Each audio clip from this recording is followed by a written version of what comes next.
on something good. Let's talk about Trump. People are shocked. People are surprised with Trump because this is the first time in our lifetime where a president runs on something and actually goes to bat for what he said he was going to do. It is shocking. It is shocking to see a president fight, push, drag, pull against all opposition to do what he wants. What does he want? He wants to secure a border. You see it getting done. You see the efforts being made. This is a president of peace. Crazy to think that of all people, we know where Trump comes from. We know he's a shrewd businessman. We know he's a philanderer. The list goes on and on. The list goes on and on. Are we still live? The list goes on and on. We are still live. You asked, just wanted to note, Brandon and you still have 3 more minutes, so you guys can share it. Wait a minute. I have 3 minutes and then he has 6 minutes. How does this work? You just went for about 7, but yeah, he can have his 5 too. Okay, let me just quickly end up on it. It's hard to just squeeze in why Trump is awesome, but I'll try to do it. I'll try to squeeze it in, right? Here's a man who's actually fighting for what we want.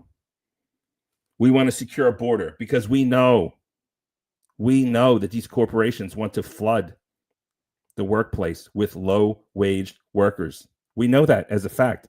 That's what's happening. That's what Biden did. That's what Kamala did. This guy's fighting for peace. He's saving lives. Even today on Truth Social, he begged Putin for mercy for the trapped Ukrainians that are in Russia right now, that are surrounded and going to be annihilated. Gross, right? And that's Biden for you. What else can you say? He's got a lot of, what do we have here? Love it or hate it. He got rid of Roe versus Wade. That's what he ran on, and he actually did it. That's insane, right? He got rid of NAFTA, North American Free Trade Agreement. He changed it with USMCA, which is the United States Mexican Canadian Agreement of 2020. I mean, the guy has a record of success. The man has a record of doing what he was voted for. He got rid of DEI, and let's call DEI what it is. DEI is state-sponsored anti-white racism. Call it by what it is. He instills a pride in America that has been missing for quite some time. He's getting trans out of sports. I mean, do I even have to mention this? What a clown world we live in, where females with male reproductive genitalia are winning in sports. I don't even like men's sports, let alone women's sports, but now all of a sudden I care. It's bizarre. It's crazy. What else can we say? Really, I don't have enough time, but let's just say this one thing. Change is scary.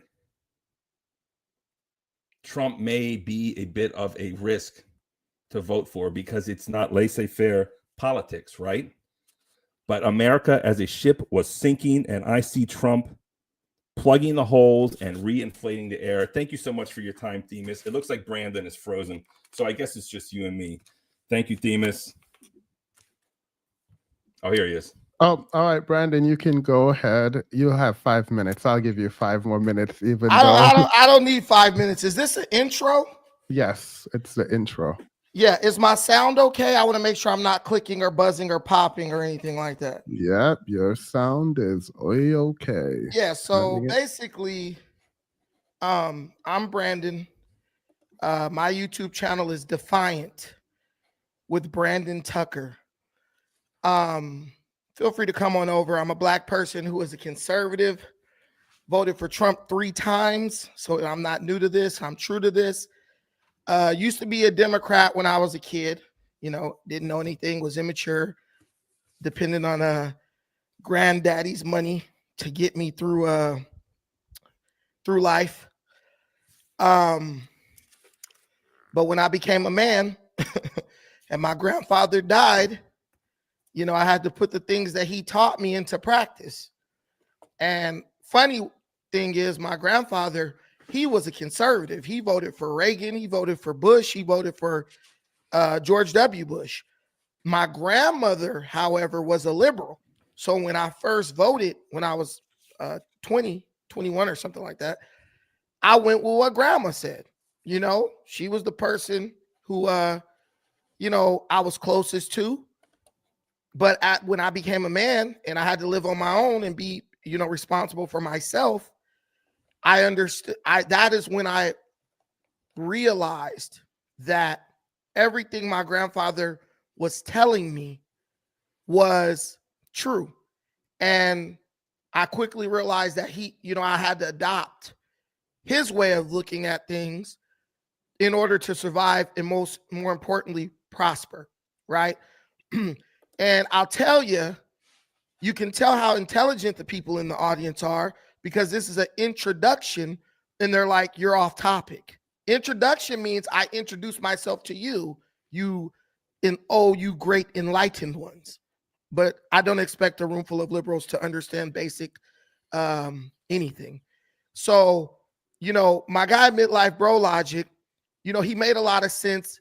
You undermined your own argument when you said you would have voted for Kamala. Kamala Harris was the most incompetent person, Democrat or Republican, to run for president in history. And when I say that, I even mean the fringe candidates who no one ever even finds out about, okay? I would have voted for Ralph Nader over Kamala Harris. I would have voted for freaking, who else ran but wasn't going to get elected? Any of those guys. Ross Perot was good. Don't ever disrespect Ross Perot. It's my bad. He's from, these guys. I would have voted for anybody other than Kamala. I would have voted for Iraq other than Kamala because Kamala was just incompetent. And she literally was a part of the Biden administration, and she never stood up against any of the dumb things that Joe Biden did. So more of the same. But that's not me introducing you to me. That's the introduction. Black man who once was a child, then I became an adult, and I had to do, when I was a child, I thought as a child, but I grew up and I realized that nobody owes me anything. That's what my grandfather used to say, nobody owes you anything. And when I grew up and my grandma died, my grandfather died, my mom was just being a mom, a typical Black mom. I realized, damn, you know what? No one owes me anything and no one's going to give me anything. So I started to go, I realized I had to work for what I wanted. And now when I cast my vote, I vote for the person who makes it easier for me to do the things that I want to do. I don't vote out of shame or, because that's what every other Black person is doing. I vote because I vote based on the needs of me and my family. And when you start doing that, when you start thinking about your family and how they're going to make it, how you're going to provide for them, you'll learn to do the same. Some of us just aren't there yet. And I'm done.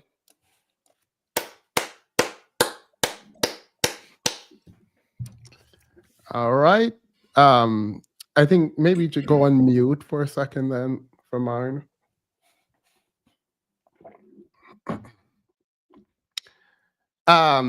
So Trump is all masculine and wants to take men out of women's sports, but he couldn't only win against women. I think there is some kind of irony somewhere in there, but I will not be searching for it. There is a social progression analysis I refer to a lot, or every now and then. It's from a post-apocalyptic novel. The title is Those Who Remain, and the quote goes something like this. Hard times create strong men create good times create weak men, and weak men create hard times. It is my belief that we are in the last part of this progression as a society. MAGA represents weak men, not necessarily in terms of strength, but in terms of morality. Weak here refers to their strength or lack thereof of character. MAGA voters, quite simply put, from my perspective, are liars. They do not know policies and they don't care to investigate enough to cure their ignorance. At some point during this debate, I will have to explain every part of their candidates' beliefs and policies, even though they voted for him. They will announce some denouncement of DEIA without any understanding of what it means. They will point to his immigration policies without knowing anything about it, they will claim the economy was better under Trump without any indicator of how he made it better. The correlation causation fallacy will have them in a chokehold, except when something negative happens under Trump. Then they will explain correlation is not causation. They will explain external variables. They will become statistician. The highest unemployment is easily attributed to COVID for Trump, but somehow egg prices and inflation was Biden's fault without any explanation as to how. This is not just simple, smooth brain thinking, it is fundamentally dishonest and what I call strategic ignorance. Let's get to the points of contention for today's debate. We will discuss Ukraine and Russia today. Please note, nothing I say today should be read as ignorance to the fact that at its core, armed conflict is a money-making tool that has sacrificed countless lives of innocent people, combatant and non-combatant, in the name of egotistical dictators who care little about morality and even less about the men and women they send to die. Russia invaded Ukraine in 2022. The inability to acknowledge this basic fact is degenerate and should be condemned. Under President Trump, the US sided with North Korea, China, and Russia to not condemn this overt act of aggression while meeting with Putin to negotiate peace without any Ukrainian representative there. Was this Ukrainian surrender? Days later, the Ukrainian president was kicked out of the White House for asking about very real threats and concern and guarantees that they want. Next, we will discuss immigration, which is an important issue both in a practical and a moral sense. We should be secured as a country. However, whether we should be secure is not the right question. Who we are in our security is a better moral question. If we lose our humanity in the dehumanization of others, well, our security really doesn't matter much, does it? Moving from the sort of philosophical and moral to the practical, Donald Trump has not provided any long-term solution to illegal immigration, and his border policy currently does little to address the incoming immigration traffic in the coming years. His deportation policies, while draconian, doesn't effectively address the issue it seeks to weed out. Around immigration, Trump has failed. Trump killed Biden's border legislation that would address the problem of illegal migration so he could run on the issue. Yet his voters will argue he cares about it. Sure.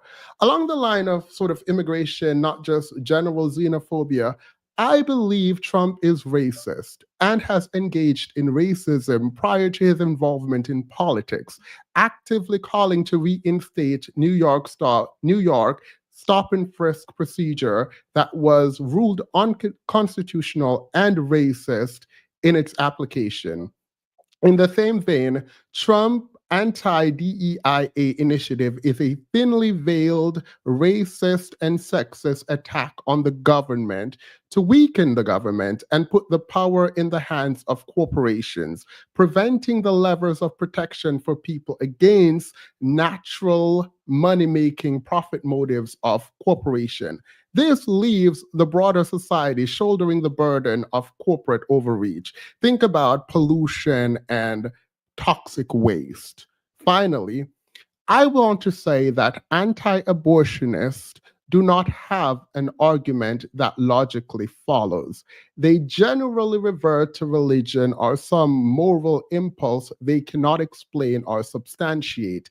In the end, the moral panic is baseless, desperately attempting to appeal to our emotion. This is fine. Now provide practical reasons for being against abortion. Sentience and viability are my leading arguments here. A woman should not be forced to carry a pregnancy to term if they don't want to.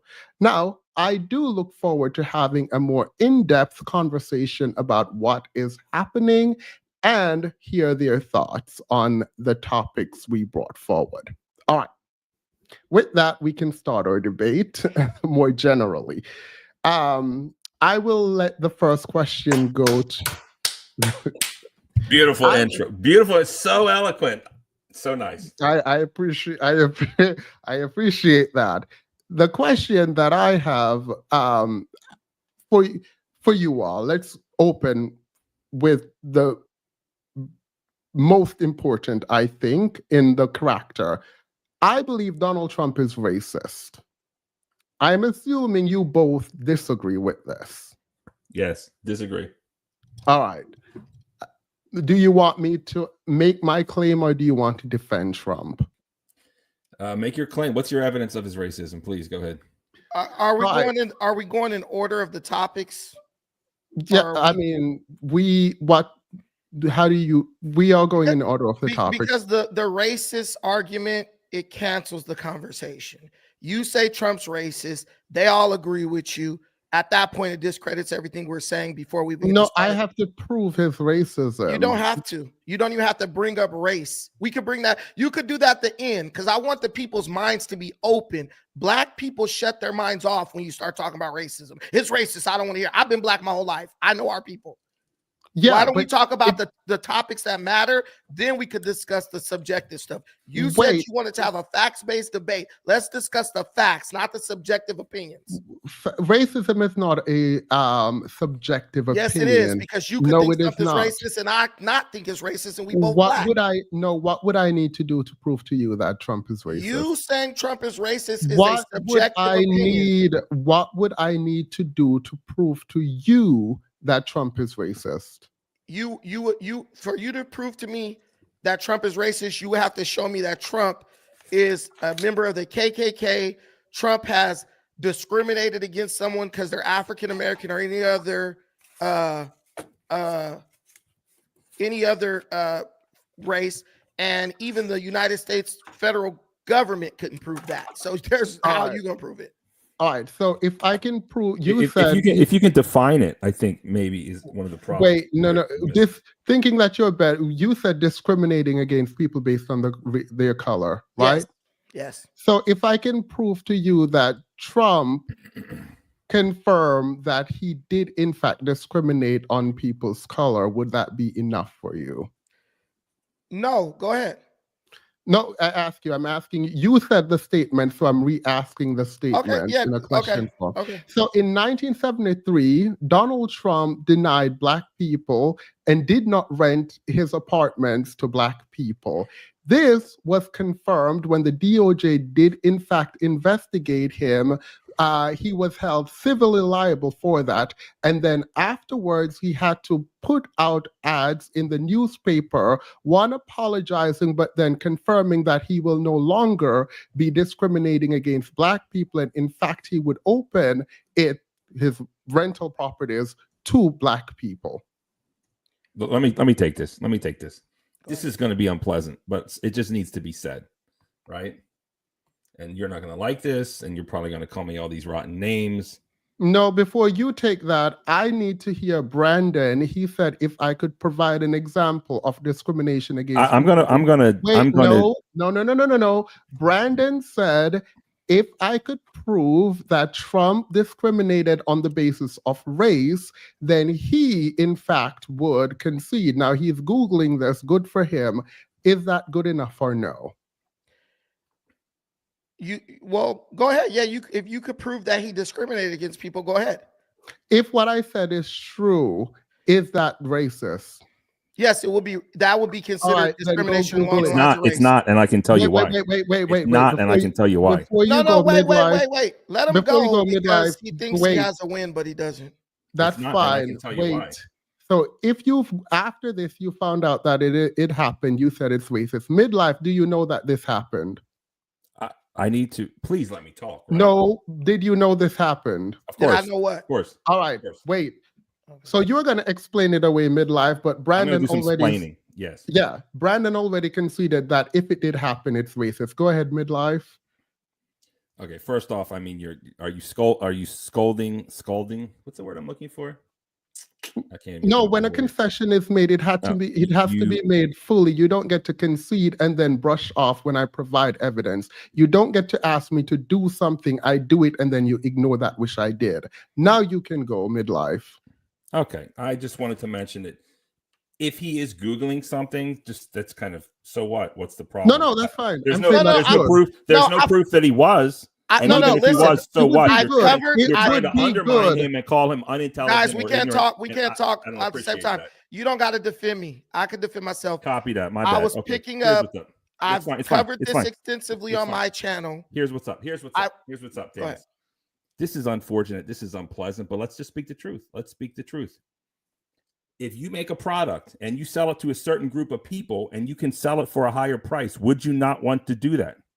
Of course you would. And the unfortunate reality is, if you have an apartment building and you rent it to a certain group of people, like it or not, the value goes down. And that's a fact. That's not racism. That's dollars and cents. So if you owned a building and you could decide who your tenants were, the ones who would keep the rents high and rich and keep you rich and keep your pockets full, you do the same thing. And you know you would. The end. That's all. It has nothing to do with racism. So why would he be? So you were saying you disagree with the court's finding that it was discriminatory and racist. It's not racist. I'm It's asking dollars you, and cents. do you disagree with the court? I disagree with the court. What did the court find? You just said what the court found, and I disagree with it. What did the court find? You said it was discriminatory and racist. Yes, but what facts were there? What are you disagreeing with? You are disagreeing with the conclusion without understanding you have no understanding of the case. He somehow didn't want your people in the building, and he took steps to make that happen. Yes, and you were saying it's did not that because he wanted more money, not because he's you racist. don't know. I do. If you don't know the facts of the case, I do know the facts. Making an argument? Because it's just the reality of the situation, and you don't like it.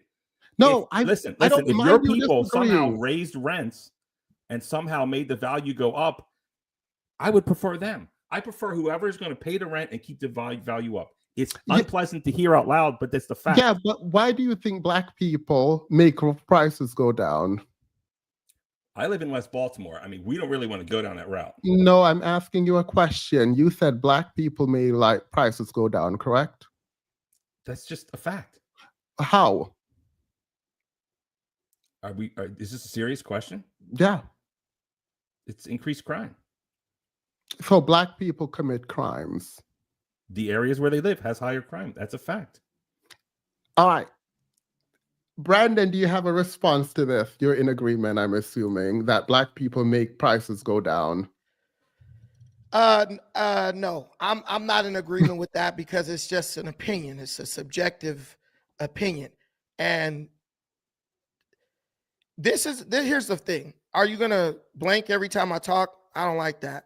Wait, if I'm gonna do what? No, I'm trying. You're the host. You're the host. You are obliged to a certain level of decorum. Don't blank. Yeah, no, but credits. I'm trying to understand. You and midlife logic are on the same. No, you're not trying to understand because you're doing the same thing you're accusing Fred Trump of doing. You're saying that I agree with him because no, I didn't ask. I didn't say you. That was not a statement. That was a question. Okay, yeah, no. So basically, the beauty of this whole situation is that it is a court case and there's documentation that anyone can go look up to see the outcome of the case, you can read what witnesses who testified both for and against the Trump said, and they even brought in African Americans who at the time were renting in Trump's building and many of his buildings all over New York who said they were not discriminated. It was one woman who was like, I currently live in a Trump property. And while they were trying to say Trump didn't, okay, we know you're going to make an excuse.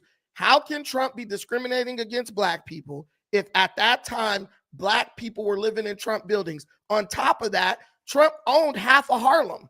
In 1973, he was the #1 renter in Harlem. Do you know? No, I'm asking a question. Did you know? Let me ask you a question. Yes, I do know because I read this case. I did a study. Is it my turn?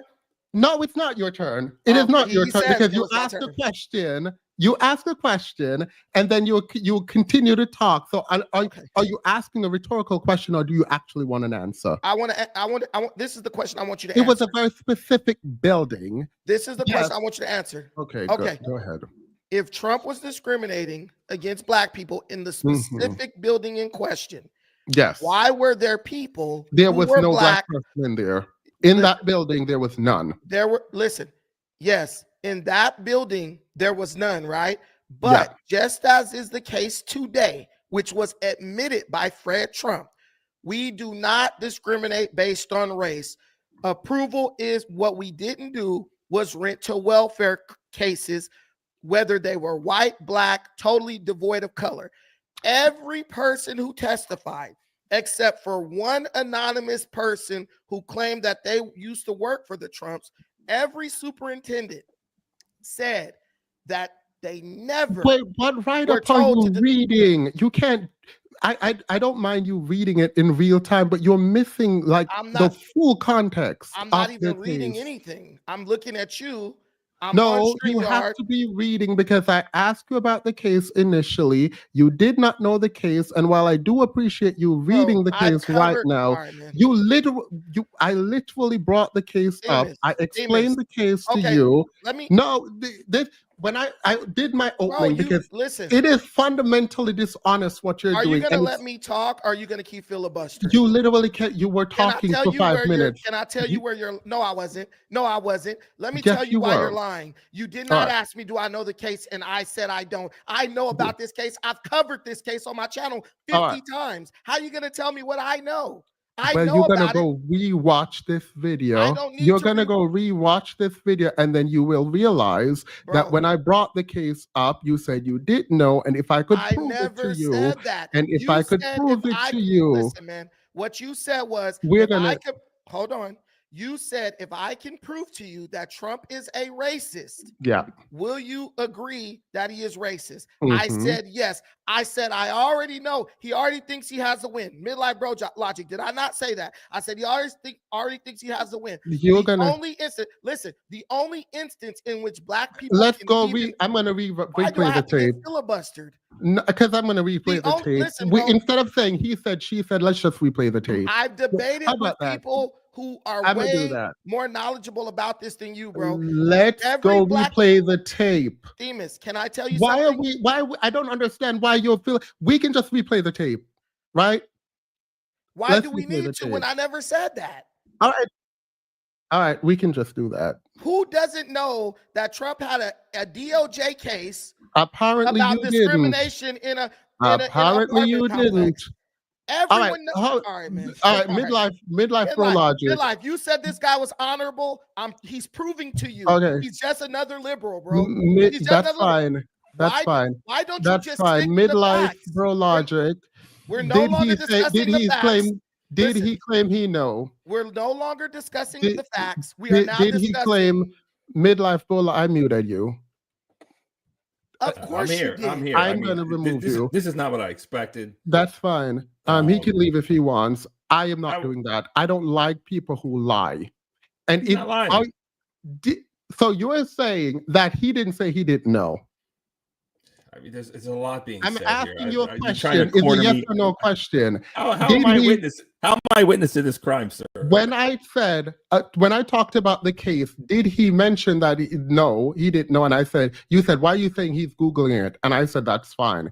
Am I lying on him? If you say yes, we're done. It's fine. We don't have to continue. I can move on. But that is wild for you to sit there and pretend like your friend was not just lying. Listen, can't we just reset and increase the peace? Come on. It's okay. It's okay. Let's just reset. I need an answer because I need to know that the people that I'm talking with aren't lying. I vouch for him. He's a good man. And so are you. Maybe there's a miscommunication. Let's increase the That's not what let's I'm reset, asking you. please. I asked a very clear question. When it came to what happened with the Trump renting, did he not say he didn't know about it? Man, this is really uncomfortable situation. A lot has been said. If he, of I'm course he knows because he's had it on his show. This is a But famous what did case. he say here? I can't. I don't have this. You know, there's a lot going on in my head right now. I don't know. I don't want to be held to some standard. This is like no crime occurred here. Let's just reset. Let's reset. It's fine. Everyone take a breath. Woosah. There we go. I don't need to take a breath. I don't like dishonesty. I'm trying to be honest and upfront, but it feels like this is not something that we want to do. I feel differently, of course. I want to do this. I think this is great. I think you and me should team up, Demas. I think all three of us should team up. This is entertainment. There we go. Government couldn't prove that. So there's how are you gonna prove it? All right. So if I can prove, if you can define it, I think maybe is one of the problems. Wait, no. This thinking that you're bad. You said discriminating against people based on their color, right? Yes. So if I can prove to you that Trump confirmed that he did in fact discriminate on people's color, would that be enough for you? No, go ahead. No, I'm asking you. You said the statement, so I'm re-asking the statement. Okay, yeah, and the question okay. So in 1973, Donald Trump denied Black people and did not rent his apartments to Black people. This was confirmed when the DOJ did in fact investigate him. He was held civilly liable for that. And then afterwards, he had to put out ads in the newspaper, one apologizing, but then confirming that he will no longer be discriminating against Black people. And in fact, he would open his rental properties to Black people. Let me take this. This is going to be unpleasant, but wait. Can we pause the tape? And you're not going to like this, and you're probably going to call me all these rotten names. Can we pause the tape? Yep. Now, I want to talk to Bro Logic real quick. Midlife Bro Logic. If you go a few seconds before he played the part he played, I literally said the DOJ couldn't even prove that. So how are you going to prove it? In Trump's discrimination lawsuit, who was he going up against? The DOJ. So even before he played that part, I made it very clear that I was aware that Trump had a case against the DOJ, the Department of Justice, which handles all federal cases, and they couldn't prove that he discriminated. But if you're saying they provided all, then obviously they would provide it in this one too. Right. It doesn't mean we're still gonna hear you say you didn't know it. Can you name another discrimination case that the DOJ brought against Donald Trump in 1970? Like, if you just rewind the tape a little bit past where you started, you will clearly hear me acknowledge that the DOJ could not even prove that he was racist. Clearly, I'm alluding back to the 1973 case because there's no other case that Trump had about discrimination that was presented by the DOJ. That's not the only person the DOJ files cases against in New York. We're talking about Trump specifically. Yeah, but if you say they can't prove it, you can know that the DOJ did it without knowing the specific of the DOJ never proved it. I already knew about this case. That is why I alluded to it. And what I would like you to do is just rewind right before you. No, I'm playing. No, before you take that, I need to hear Brandon. He said if I could provide an example of discrimination against. No. Brandon said if I could prove that Trump discriminated on the basis of race, then he in fact would concede. Now he's Googling this. Good for him. Is that good enough or no? Well, go ahead. Yeah, if you could prove that he discriminated against people, go ahead. If what I said is true, is that racist? Yes, it would be. That would be considered discrimination. It's not, and I can tell you why. Wait. Not, and I can tell you why. I didn't know about the case in 1973. You said if you could prove. If you after this you found out that it happened, you said it's racist. Midlife, do you know that this happened? I need to please let me talk. No, did you know this happened? Of course, I know what. Of course. All right, wait. So you're going to explain it away, Midlife, but Brandon already. Yes. Yeah, Brandon already conceded that if it did happen, it's racist. Go ahead, Midlife. Okay, first off, I mean, are you scolding? So you said it didn't happen. Where did I say I didn't know. I literally, before you, see, this is what I don't like. If you were on my channel, I would rewind it to where you acknowledge that you had knowledge of it. If I'm saying the DOJ couldn't even prove that Trump discriminated, clearly I'm aware that there was a case of discrimination brought up against Trump by the DOJ. Or you could know that DOJ does bring discrimination cases. Bro, see, now you're insulting my intelligence. No. People, there are people who do know that there are some discrimination cases. You're insulting me as a black man. You're basically saying I'm too dumb to understand the way the government never works. said that. Bro, why are you holding on to this point? I already knew. I've covered it on my channel extensively. I have many videos about Trump. I literally voted for the guy 3 times. I know everything about him. Everything, because the liberals bring the same tired argument up time after time after time. It's next you're going to talk about the Central Park 5. Right, and then you're going to talk about. I mean, I have that down, but I wasn't going to go there. All of America knows Trump's legal history at this point. But what I'm telling you is the FBI was unable to find. I mean, the DOJ was unable to find wrongdoing on behalf of Trump and his father. Do Democrats bring up the fact that he did call black people lazy? Did Trump get convicted of discrimination? He was held civilly liable for it. No, he was not. Yes, he was. I know for a fact he wasn't held civilly liable. You want to know what?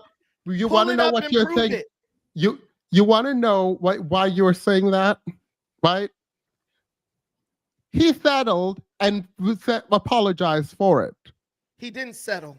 He didn't. Yes, settle. he did. Yes, he did. You don't even know what you're talking about. What do you call a settlement? He didn't. What is a settlement, bro? What is a settlement? All you have to do, a settlement is you admit that you were wrong. Or you say, okay, well, I agree that I did something wrong, okay, and so let's fine. just settle it. Yes. Did he not take out ads as a part of the agreement? Did he not take out ads in the New York newspaper? Listen. No, I'm asking you a question. This is so dishonest. Yeah, you know what? Midlife Bro Logic, you and I can continue the conversation if you want. Talk honestly. Yeah, I'm not going to talk to you. I think you're intellectually dishonest. That is in the file. That is in the file. Did he not take? It says did the he not DOJ take found out? No wrongdoing. Did he not take out ads in the newspaper saying that he will now start renting to black people? That is not what the ad said. You're misrepresenting. I have the articles pulled up behind because I knew you were going to do it. We could read what happened. We don't have to take your word or my word. We could read what happened. So what you're saying is I'm dishonest, but I'm willing to pull up. I have the articles here. I can share them with you. You could pull it up and read. You can read what happened. He was not forced to do anything. He did not. Right, I would no longer discriminate. Literally, he signed a consent decree. The DOJ in the file said we found no evidence of wrongdoing. He did not confirm wrongdoing, and then he said he would rent to black people. Bro, the only part that I care about is the part that he said he would rent to black people. Bro, he was already renting to black people. Did he say I will rent to black people? Man, listen. Did he say that? No. He didn't. Drop the link that you have. I'll post your link. I don't have to drop the link. No. We can bend it. Drop the link you have.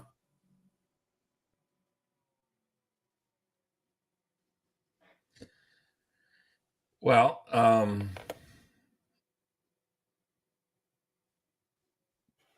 should we move on to the next topic, maybe? Nope. No. Hold on. Let me do this. I'm gonna present this to you. Okay. That sounds good. This argument is so tired. I thought we were gonna talk about drop the link. We can end it. I will concede when you drop the link. It's in there. Drop the link. I'll concede. It's in there. All you gotta do is present it. Drop the link. I'll concede. All you gotta do is present it right there. Drop the link and I'll concede. It's right there in the present. You just click it and it pops right up.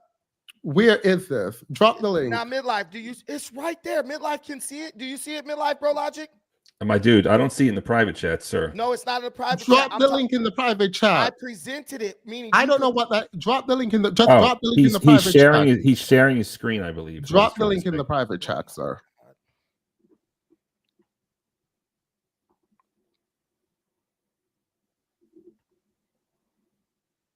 I'm ready to talk about Central Park 5. This is why I want I'm to save not this for talking about the last. 'Cause Central this stuff Park is just 5. this stuff is meaningless.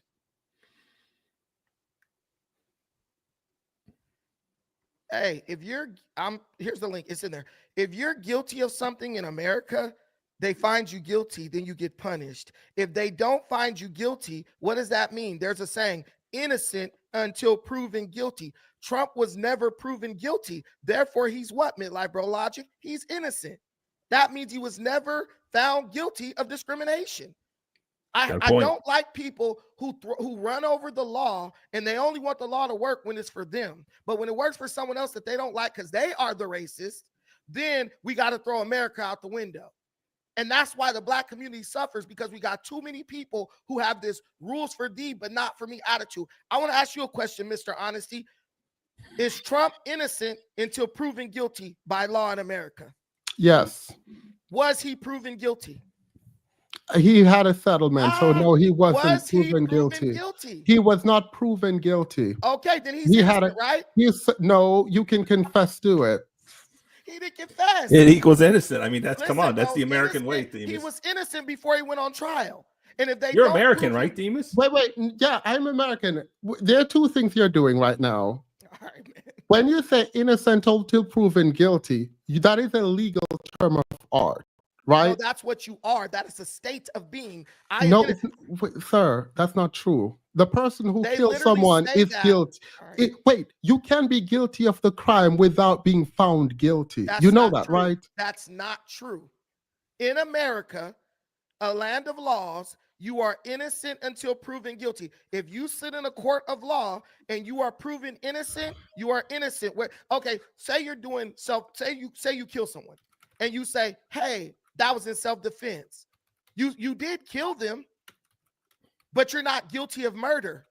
So you are innocent of murder because you did it in self-defense. Trump was not found guilty of discrimination.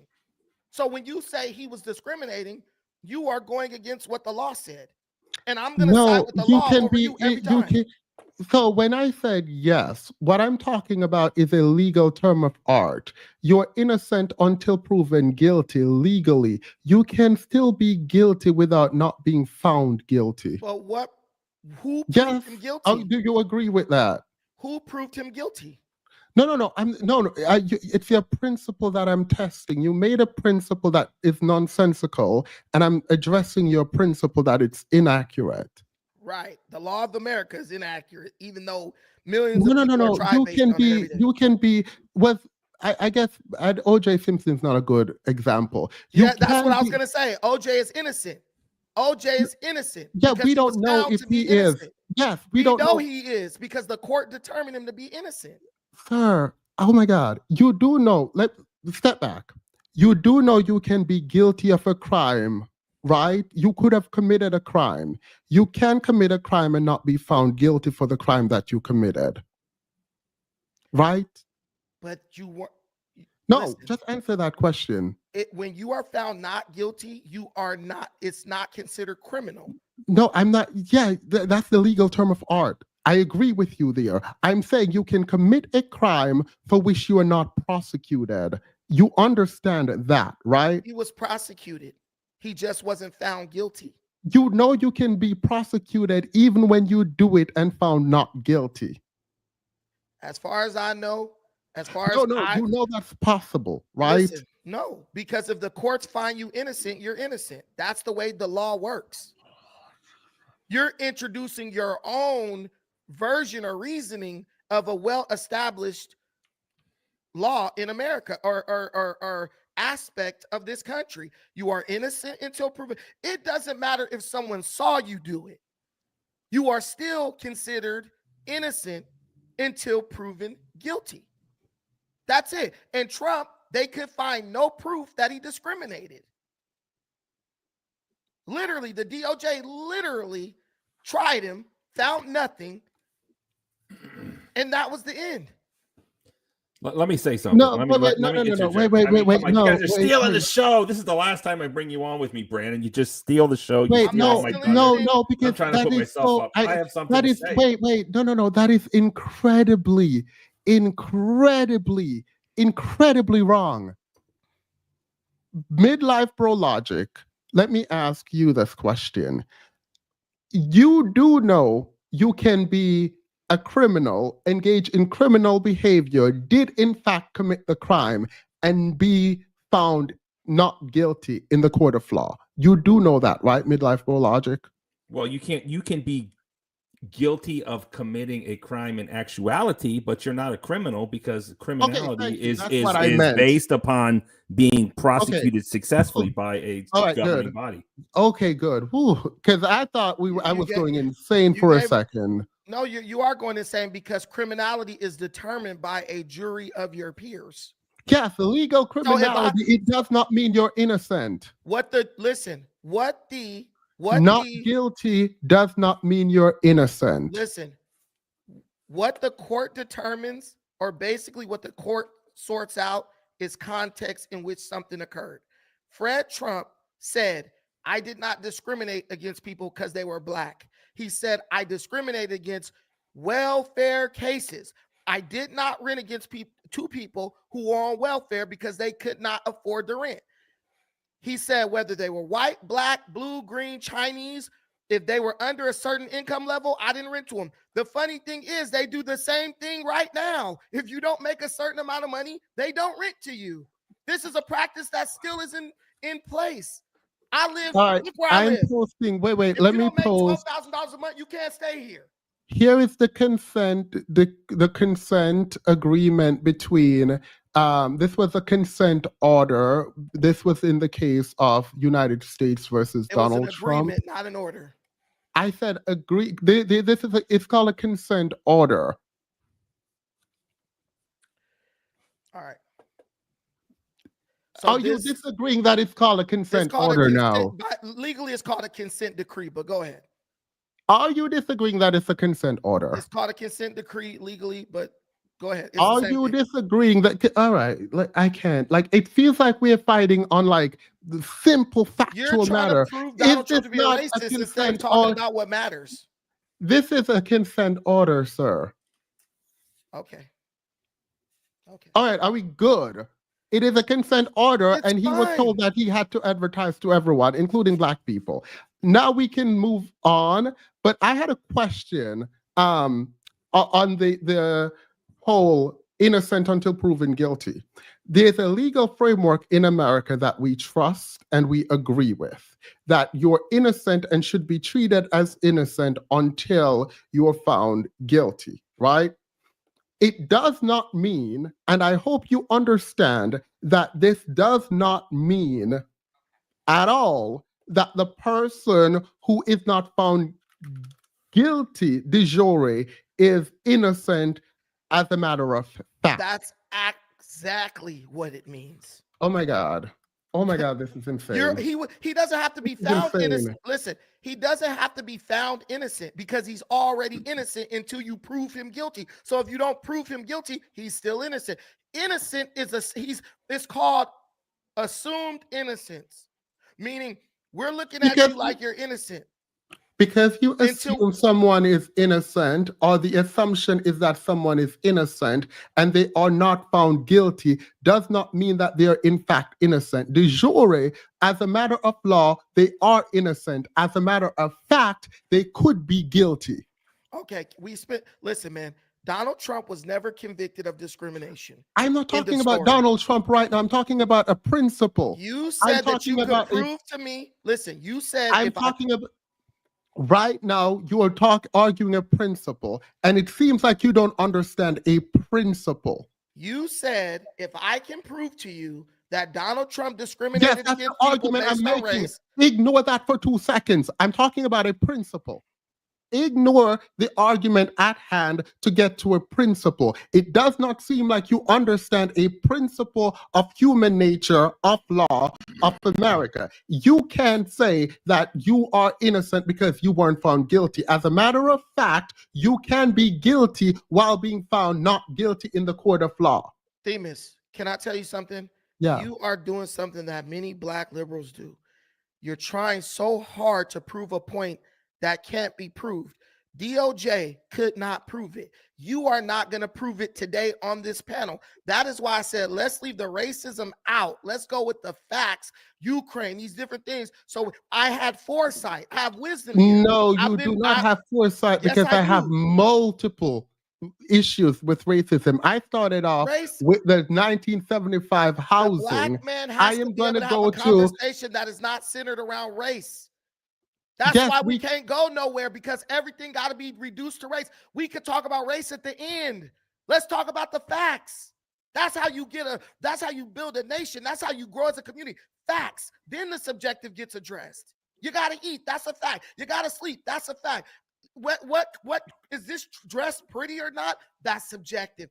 You have no evidence that Donald Trump was proven guilty of discrimination. Just accept it and let it go. I'm not saying you're wrong or you're right. You just don't have the evidence. Well, I have the evidence, but that's not the only thing that I have. That's one, right? When Donald Trump called black people lazy in the night, do you know that Donald Trump called black people lazy in the 1990s? So if you don't, we can move on. So what? Oh, wait, you're okay with that?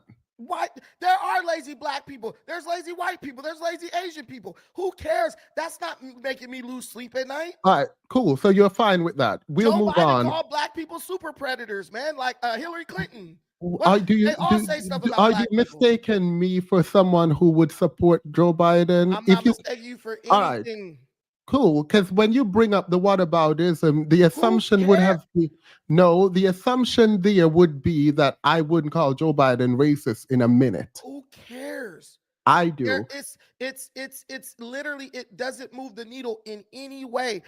Most black people believe Trump is racist. Why do you have to prove that he's racist? They believe it whether he is or not. There's nothing you could say that's going to make the average black person not think Trump is a racist. Whether you present facts. It feels like you're just hiding behind. This is subjective. Let me ask you a question. Sure. Was Trump the #1 donor to the Jesse Jackson presidential campaign? I don't know. Yes. So just as you could say he called black people lazy, but he gave millions and millions of dollars to Jesse Jackson. What does that prove? Award. I don't understand what that proves. What I'm telling you is the black people at that time clearly were not worried about Donald Trump saying black people were lazy. Yeah, no, that's true. But because people didn't care, didn't mean it wasn't real. Bro, it's not. Listen, it doesn't matter. Donald Trump is employed and paid more black people than us. He's put more black people. Yeah, and during slavery, slave masters had slaves. After slavery, a lot of people who did not actually like black people employed black people. What does slavery have to do with anything? I'm not talking about slavery in and of itself. I'm talking about your principle. Every time you bring up a principle and I test it, it feels like we get carried away and not actually test the principle you bring up. Listen, man, I'm man enough to admit nobody is defined by one statement, one word that they say, or anything, whether you're black, white, blue, or green. Agreed. Fully agreed. That's why I wanted to show. Like, that shit's feminine to me. Like, I don't do shit like that. Oh, like, I don't dislike femininity, so I don't. But it's feminine. Like, my wife does shit like that, and then I'd have to talk her down, honey. Don't overreact. Yeah, but I don't have an issue. I don't have an issue with femininity, just as a general matter. Like, you telling me it's feminine, you're feminine, I'm feminine. I don't care. Like, that part doesn't bother me, like, at all. Like, not even in the least bit. But all right, let's go to Ukraine then. Since you don't want to talk about Trump's racism. No, because everything you're bringing up, like even the thing that Trump called blacks lazy, that's just a myth. You know, it's not really real. Like I've heard all these. My show, if you come to my show, Midlife Bro Logic, you could attest to this. If you come to my show, you could make any claim. I will literally pull this shit up in real time, search it on Google. I will tell you, hey, tell me what to type in. We'll pull it up. I look at it. If it says that, yes. But if you simply type it in Google, the first article that pops up will say it was a myth. It's not a fact. This is a rumor. All right. So if someone is found in court to be liable of something, then you will agree that it's true then. I mean, yeah. Why not? All right, so Trump is a sexual rapist. abuser. I already know what he's gonna say. I know what you're gonna say. True? Wait, is this now true? Hey, if the court found Trump guilty of sex or liable of sexual abuse, that's he's a All right, sexual so abuser. he was found for E.G. Carroll. Yeah. All right, Yep. and you're okay with this? I'm okay with it. All right, so you're okay with like a person who sexually abused women? Define sexual abuse. Shoving your finger in. Oh, sorry. What Trump did. That's what she says he did. No, that's what the court found he did. That's not the court said he's liable for it. Yeah. You just said 2 seconds ago that if the court said he's liable for it, then you would say it. He's you would liable be for it. He's yeah. liable So for he did it, right? Okay. He did it. He did it. All right. You don't care. I don't care. I disagree. I don't care. That woman is Let me tell she's cuckoo for cocoa puffs. But man, y'all are still. Let me just say this, Themis. You know how many girls in high school I freaking finger banged? A bunch. Any of them could come back and be like, he did this to me. And what could I say? It doesn't matter. I didn't do it. I did it. But they let me. It was without consent. They let me, and it was without consent. Listen. It was without consent. Okay, listen to what I'm saying. No, why are you doing this? You should already concede because you said the only reason I fought you on the court thing. I've already conceded to you, my brother. Right, cool. You said, do I agree? I said yes. But what I'm telling you is, in context, as a man, any woman who I've done that to could come back 30 years later and say, he did it against my will. How would I prove that I didn't do it against their will? I have no way to prove it. So it's one of those things where any woman. Well, the difference is you are innocent because the court. How can you prove it? Because the court didn't tell you were guilty. Well, I haven't been to court yet. Oh, well, I guess you're still innocent. Exactly. So he's guilty because the court said he was guilty. Yeah. Okay. So we're good. I'm okay with it. All right. So now that we agree that he is a sexual abuser because the court said he did, you're saying you don't care about that. Don't care at all. All right. Cool. We can move on to Ukraine. Just wanted to test your theory out. Don't care. You're not gonna stop me from voting for it's not. I could care. No, it's fine. I just wanted to confirm that my intro about that's what you do. You discredit people so you can get an advantage. It's fine. That's fine. Your audience already hates me, so you don't have to do that. That's what I'm saying. We can get to the facts. That's fine. All right, let's get to the facts. Let's get to facts. You won already, midlife. All right, let's get to Ukraine. You said you are in support of Trump, Ukraine. What is your position there? You just, Let me take this, Brandon. You're a monopolizer. You're stealing the show. Go ahead. Give me a chance, my dude. Let me increase the piece. Listen, Joe Biden started this war. This is a war of NATO expansionism. Okay. If you look back to the Cuban Missile Crisis, America didn't want nuclear missiles and an adversarial force in Cuba, 90 miles from Key West. That was John F. Kennedy's defining moment, and America looks proudly upon it. We don't want an army or nuclear missiles specifically designed and trained to destroy us as a nation in our backyard. If Russia teamed up with Maria Sheinbaum, president of Mexico, I believe it's Maria, I know her name is Sheinbaum, and all of a sudden starts putting Russian tanks, Russian missiles, Russian troops, and starts training the Mexicans in maneuvers to destroy American troops and American way of life, we would invade Mexico, and I would support it. So you're saying Claudia? So what did you say, Claudia or Maria? Sorry, Claudia Sheinbaum. Thank you. Oh, thank you. Go ahead. No, we're fine. Russia, within 102 years, was invaded through Ukraine by Napoleon, the King of Germany, back when it was an empire, and Little Mustache Man.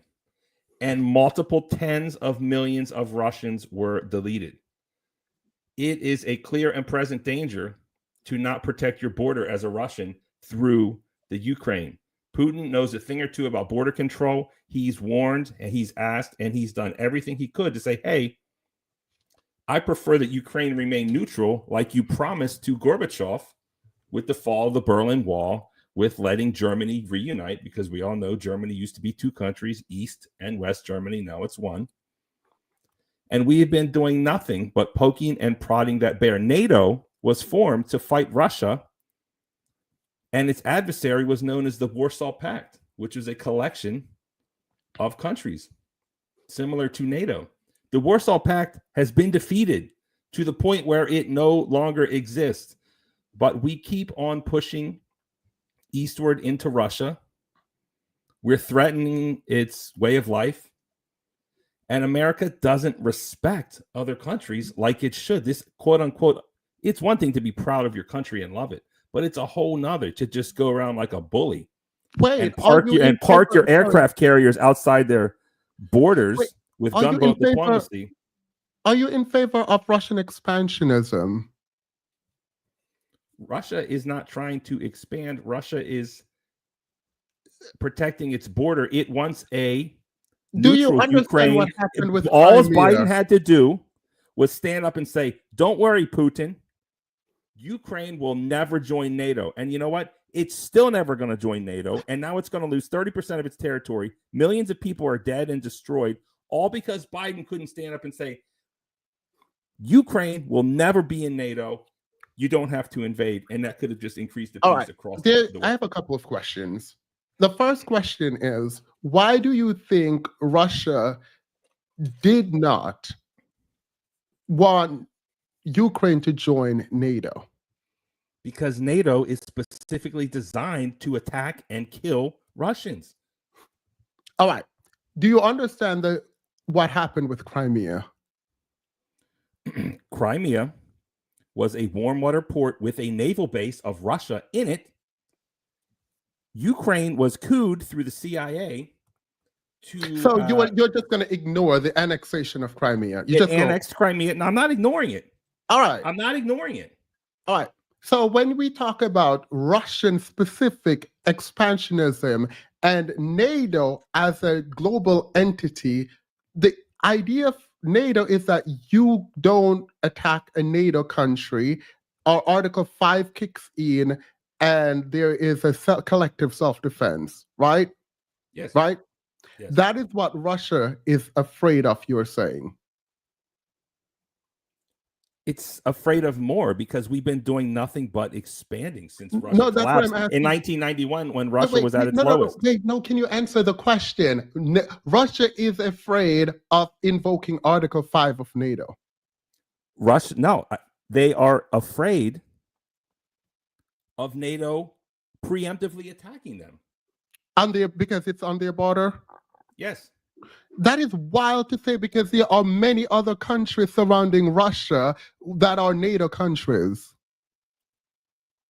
Not to the extent that Ukraine is. I told you it has that three-time history through the Ukraine. It is the largest border. If we're thinking about Russia here, there's Belarus, Ukraine. But before we get to Ukraine, there is Estonia, Latvia, Lithuania, and even Poland. Separate.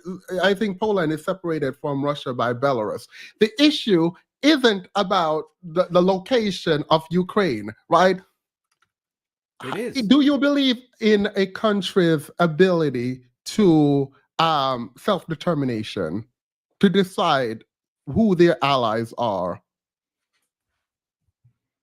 You can say that, but we live in a world of reality. Yes, and that reality. Go ahead. I'm not going to let somebody join my club that's going to start a war with the biggest dude on the block. The reality is, in my opinion, can I talk or not? Go ahead. I'm not going to let Ukraine join when they already have a. Okay, you just keep talking. Let me know when it's my turn to talk. That is insane. You are not going to let Ukraine join. That is insane to say. You don't own Ukraine if you're Russia. I'm talking from the side of NATO. What side do you want me to talk from? What perspective would you like me to use, sir? Your perspective. I want you to defend your position. You cannot defend your position by saying, I, Russia, am not going to let Ukraine, an independent country, do something else. Yeah, yes, I would, because I'm not going to let Mexico park a bunch of Russian tanks on the southern border. If I was the leader of America, I would not allow it. That is a separate question from saying you are not going to let Mexico join a treaty deal. It's the same thing. You have to think empathetically as if you were Russia. Yeah, no, Russia has legitimate security and safety concerns that we ignore. Yes, Russia does not want Ukraine to join NATO. Yes. Why? Because if you attack Ukraine, if it's a part of NATO, then all of the NATO countries will attack Russia. It's an insane thing to say. You're arguing from the conclusion, which is strange, but that's not even my argument. I was just fascinated by your statement there. Like that is an insane thing to say. But just for the record, what did I say that's insane? I want to know. That you would not that Russia should not let Ukraine join NATO, as if Ukraine isn't its own independent country. Again, let me just state this, please. Yeah, go ahead. Napoleon attacked Russia 102 years ago, killed millions of people. Mm-hmm. The Empire of Germany, back when they had a king, Wilhelm, attacked Russia through Ukraine. Little mustache man. Same thing. Tens of millions of Russians are dead. That's all within 100 years. They have, they have legitimate security concerns.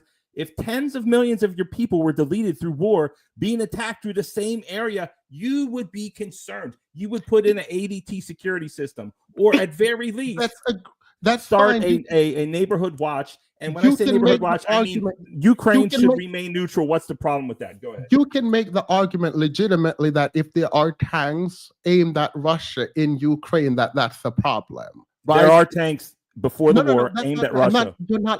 You just said let you finish, and I did.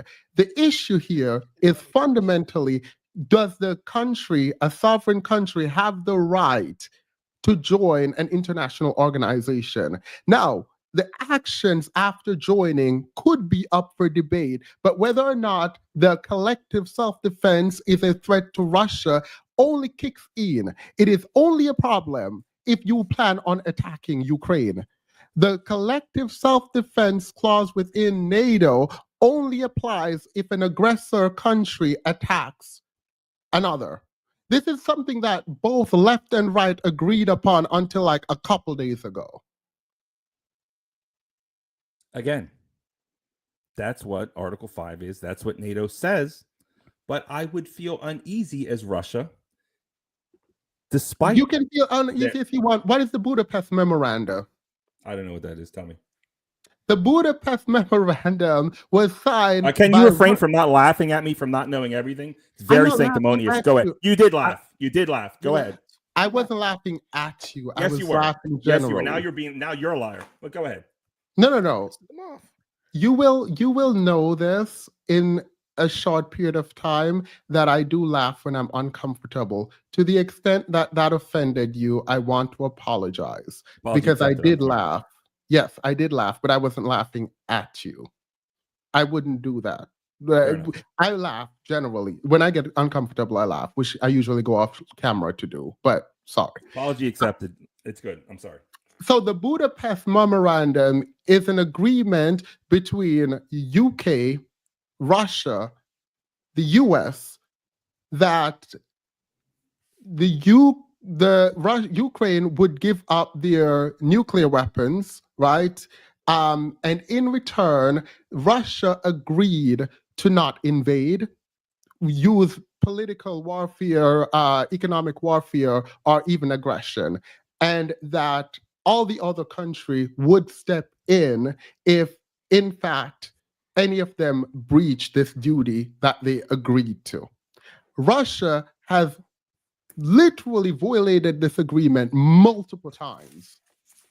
There is not a legitimate argument on the side of Russia that they are not ultimately the aggressor in international law. If you know anything about the Budapest Agreement, it was never it was never voted on and signed into law by Congress or any legislative body. It's not a treaty. Hold on. Right. Well, let me finish. Themis, dang, like you're Sorry. smarter than you're more knowledgeable than midlife bro logic. You're not more knowledgeable than me, so don't even try to educate me on nothing. I got you. I call it the It was not memorandum. I never treaty. called it a treaty. Why would Listen, why would you what explain? what I'm telling you is, if you understand its international geopolitical precedent, if it is not a treaty that is voted into law by a legislative body, the following or succeeding presidents do not have to honor it. It's up to the president whether he's going to continue to honor an agreement that was not voted into law, that was made by another president. So when you talk about what was violated, Putin never agreed to that. Gorbachev agreed to that. So Putin don't got to follow or honor an agreement that Gorbachev agreed to, unless the Russian parliament or whatever it's called votes it into law. They never did that. Same thing with Bush in America. That's not how. That is how it works. Clinton. That's not how a memorandum works. Yes, it we is. We have an international memorandum. It requires agreement. For it to be a treaty, it would require each country, regardless of what country it is, to go through their own legislative process. That's what I just said. But we don't know.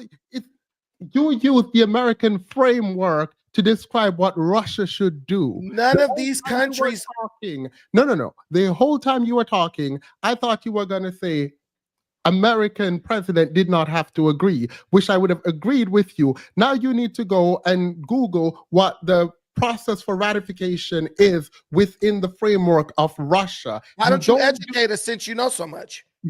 Oh my God. Okay, my turn. Wait, no. I want him to tell us what it is. No, go ahead. I gotta go Google it, but I'm telling you, you're making a statement about something no one said. I very specifically said the Budapest Memorandum. I never said the treaty. You're saying about it is still, in terms of international law, it is still enforceable. The problem is the enforcement mechanism. It is binding. It is not enforceable insofar as there is no army to back it. What I'm telling you is Putin did not agree to that. The leader of Russia at the time agreed to that. So since it is not a treaty, which would be something that is codified into law, Putin doesn't have to honor it. Just like the United States. The United States, when Ukraine got invaded, the United States wasn't like, yeah, we going to war. They was like, look, Obama was like, I ain't giving you no weapons. I'm going to give you some blankets, but I'm not helping you. Why? Because Obama did not have to honor the Budapest Agreement, because he was not the president who agreed to it, and it was not a treaty which would have been codified into law, making him required, which would have obligated him to respond to Russian aggression against Ukraine. Do you realize that Russia was on the side of the United States during that agreement? And we've come so far, Russia is now on the opposite side of the United States, but the agreement is null and void. That's the reason you don't hear Ukraine bringing it up. Don't you think if Vladimir Zelensky had that in his back pocket to hold the United States accountable with, he would have been brought it up? He knows. He did bring it up. They all brought it up. The issue isn't about whether or not it's illegal or enforceable. The question is how they can enforce it. At no point during the negotiation, even with the presidents who negotiated themselves and the prime minister, UK, even those people who engage in it all knew that there was no enforcement mechanism. It is still legal. It is still enforceable in international law. It's not legal because it's not a law. Oh my God. I don't think you understand international law, and I'm not going to explain it. It's not a law. So sorry. If me and this guy agree to do something, that is not a law. That's just an agreement which can be broken. It can be severed. A law is legal. Legally binding, that's law. An agreement. I don't think I want to continue this conversation with you. I'm sorry. It's not you. You're out of your depth in terms of international law. No, I'm not. It's fine. You're not. You're fine. I'm not. I'm the one who don't understand. It's fine. I'm arguing with facts. It's okay. Yeah, that's fine. You don't like to be challenged, I don't think. No, it's not that I don't like to be Yeah, challenged. because I'm challenging you and you're having like, oh my God, I can't deal with this. Like, no, what? yeah, I'm not attacking you personally. I don't think that I should have to explain the fundamentals. You don't. I don't have to explain the fundamental of international you law. keep interrupting bro logic. You won't let him get his point. A debate works like this. I say my point without interruption. You say your point without interruption. You jump in, you filibuster, then you say you can't take it. Let him talk without interrupting. Let me talk without interrupting. And No, because you're lying. I didn't interrupt anyone. I sat here quietly listening to you. I don't know why you're shouting. Why are you yelling? Oh no, I turned my mic up because you had our shit turned down. But okay, let me turn your mic down then, because that is way too loud. But what I'm telling you is you're not having a good faith debate. You keep interrupting midlife bro logic. He got frustrated with you. I said nothing when I'm presenting my case because I want to get to the part where Russia annexed Crimea under Democrats. Why does that have anything to do with Trump? Obama wouldn't even give Ukraine weapons to defend themselves. Trump gave Ukraine weapons, anti-tank missiles to defend themselves. There's no way you can say that Trump is operating in the best interest of Russia when Trump was the only president. Well, we're not even there yet. I was talking to Midlife Bro Logic, where Midlife Bro Logic is defending Russia. That's okay. Yeah. That's his opinion. But you keep interrupting. But I'm talking to him. I'm talking to him about his defense of Russia. And you're talking about, you wanted us to debate whether or not the Budapest Memorandum, you wanted us to debate whether or not it has legal force at all in international law. Listen. Yes, to Midlife Bro Logic about his engagement with Russia. He seems to be in favor of Russia. We get that. This is a debate, though. You're supposed to let him give his opinion. Once he's done, then you can comment and correct or address him. You're interrupting him. No. Go ahead and respond to me, Midlife Bro Logic, regarding and I'll mute my mic. Regarding the international issue around the Budapest Memorandum. Sure. The Budapest Memorandum. Everyone likes to talk about these nuclear missiles that were in Ukraine. It is true that there were nuclear missiles in Ukraine, but we must mention Ukraine was not in control of said missiles. They had no launch codes. They had no ability to use them. They were nothing but just potential disasters, because let's not forget, Chernobyl is actually in Ukraine. It's another potential. You were kind of muted. No, what is the argument you're making here? Because yes, the code was in Russia, and the argument is when people talk about Ukraine gave up its nukes, Ukraine never had nukes. Ukraine had nukes. It never had nukes. When you say have nukes, it means that implies they have the ability to use them. It had tubes with potential disasters sitting on their territory, and it took money and expertise, which they had none, to maintain. And getting them out of there was a favor. It was a solid, okay? Russia has a group of people in the, Donetsk area who identify as Russian. Ukraine didn't exist until 1991. It used to be Russia. There were or are people in Ukraine who from as the Russian, even Zelensky. No, that's not a true statement. So from 1500s to 1991, this is not a straight line of when sort of the Soviet Russia had control over Ukraine. There were moments before in the 1800s where it was semi-independent. But I take your point. My issue isn't that. You're semi-independent is another term for part of Russia. That's fine. If you want to say that, that's not the issue that we're debating right now. The issue we're debating is they gave up their nukes. And you are saying because they didn't have the launch code, which everyone in the US and around the world were afraid that they were going to find, they were going to crack, they were going to be able to use, but they gave it up. There was no such fear. There's no such fear of that. Yes, there was. That's why the Non-Proliferation Treaty. The Ukrainians were not anywhere close to figuring out how to launch those. It's all firmly on their Russian hands, even after the collapse. Please stop. You're muted. Sir. Sorry, let me check my mic. Wrong microphone. All right, I think you can hear me better now. Perfect. Why would All right, quick question. Why would the international community give and concede to any kind of agreement if they did not want to disarm Ukraine? Ask that question one more time. Why would the international community have any agreement with Ukraine if, in fact, they weren't afraid of the proliferation of nuclear weapons? There is a secondary question coming. The bigger fear is disaster from non-maintenance. Also, the fear is from terrorism for taking the active nuclear type material. Okay, so they could potentially use it in different ways. It was stated before you answer this very clearly when they joined the Treaty of Non-Proliferation. Is that a question? I don't know what you're trying to get at, sir. There was a fear on the international community about proliferation of nuclear weapon. The agreement with Ukraine and the Treaty of Non-Proliferation, and when they came in as a non-nuclear state, when they came in, they agreed that they would not develop or have nuclear weapons and that they would, in fact, give back the nukes that they have to Russia. Ukraine is in no position to develop nuclear missiles ever. Never has. And won't be in our lifetime. They're all Russian property.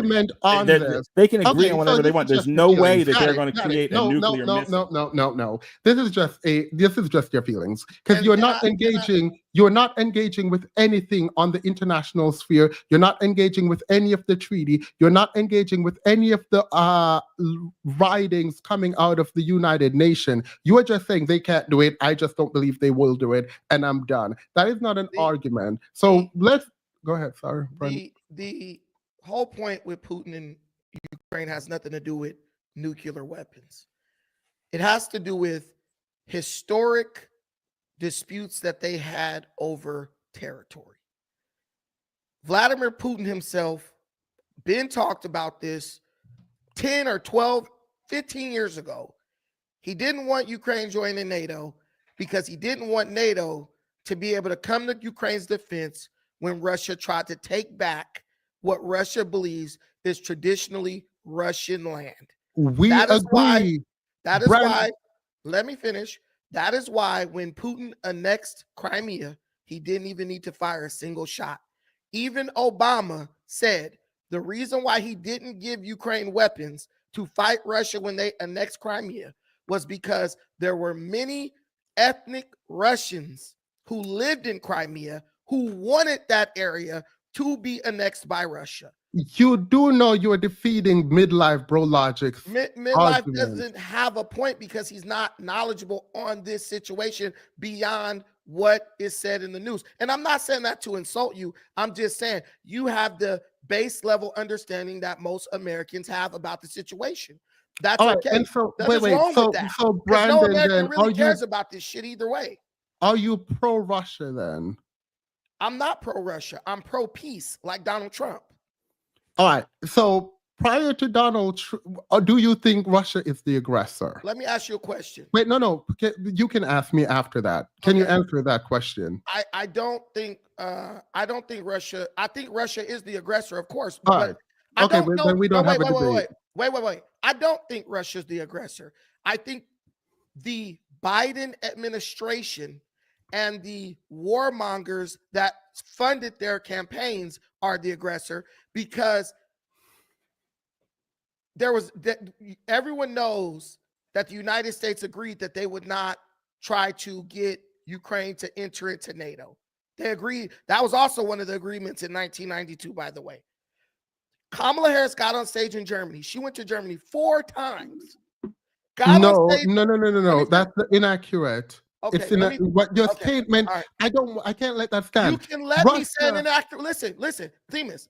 You can let me say an inaccurate statement. It's called freedom of speech. Then once I'm done, you can come back and correct the statement. That's how freedom of speech only applies to the government, and also freedom of speech, First Amendment protection only applies to the government.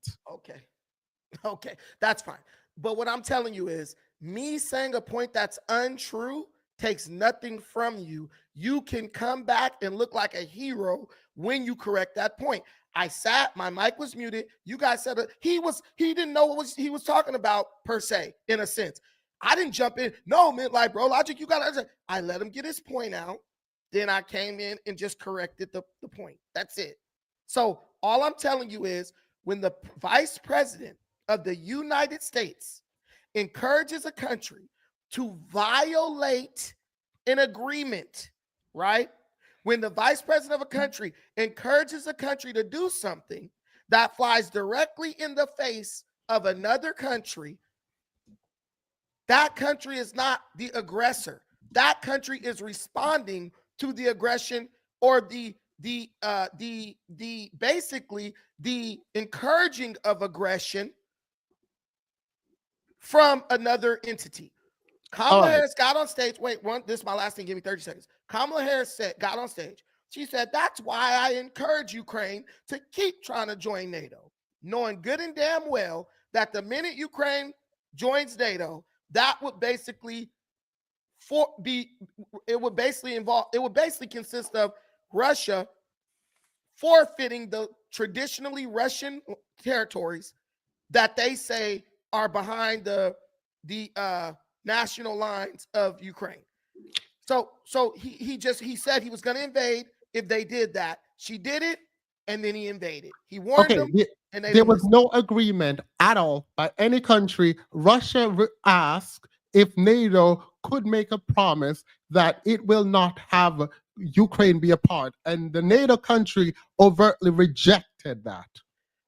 No, not they the would United States. never find the agreement, drop it, and I'll post it. There was never an agreement by NATO and NATO countries that Ukraine would not be a part of NATO. That never happened. Russia. Okay. Wait. Say hold on, please. Just state that one more time, because I don't know what you're trying to say, please. NATO did not agree that Ukraine would not be a part of it. Okay. Can you say it without double negatives so we're clear? There was never an agreement that Ukraine would never be a part of NATO. That's a double negative. Can you say it just to be clear? Because it's really not clear. And I'm not trying to be difficult, but there's no reason for you to double negative that. Just so we're on the same page, because I'm the slow one. There is an argument There is an argument here that multiple countries and NATO agreed that Ukraine would never be able to join.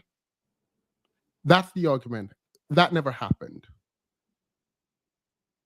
I still don't know what you mean, because you just double negative it. No, people were teasing that Ukraine was going to join. Excuse me. They have been positing that Ukraine, and they have been saying, and so is Zelensky, that Ukraine will be in NATO. That's the reality of the situation. And Russia is not going to accept that. You don't have to like it, but the reality is they are willing to fight and die no matter what you think or who's an aggressor. They are about that life, and they've proven it. And there's nothing you can do to change that. Demas, you are correct. There is no contractual agreement that Ukraine would not be allowed to join NATO. The reason is, one, based on the criteria for joining NATO, Ukraine cannot join because it has parts of its territory that is occupied by a foreign aggressor, right? So basically, Putin looked at the situation like, oh, Ukraine is only trying to join NATO because we annexed Crimea. So they're joining NATO to get their international community to help them push us out of Crimea. That's what Putin said would be a violation of, the rules of the requirements to join NATO. So I was wrong there. I'll admit it. I was wrong.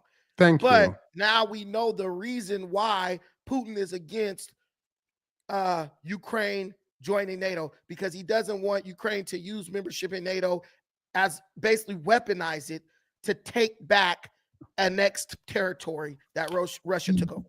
Which is why I don't understand then how you leave from that to say that Russia is not the aggressor. Because Kamala Harris knew that Vladimir Putin drew a line in the sand when it came to Ukraine trying to join NATO, breaking the rules of NATO membership, right? Just to get Russia out of their territory. So he said, if you keep encouraging Ukraine to join NATO, now this is facts, I'm going to invade.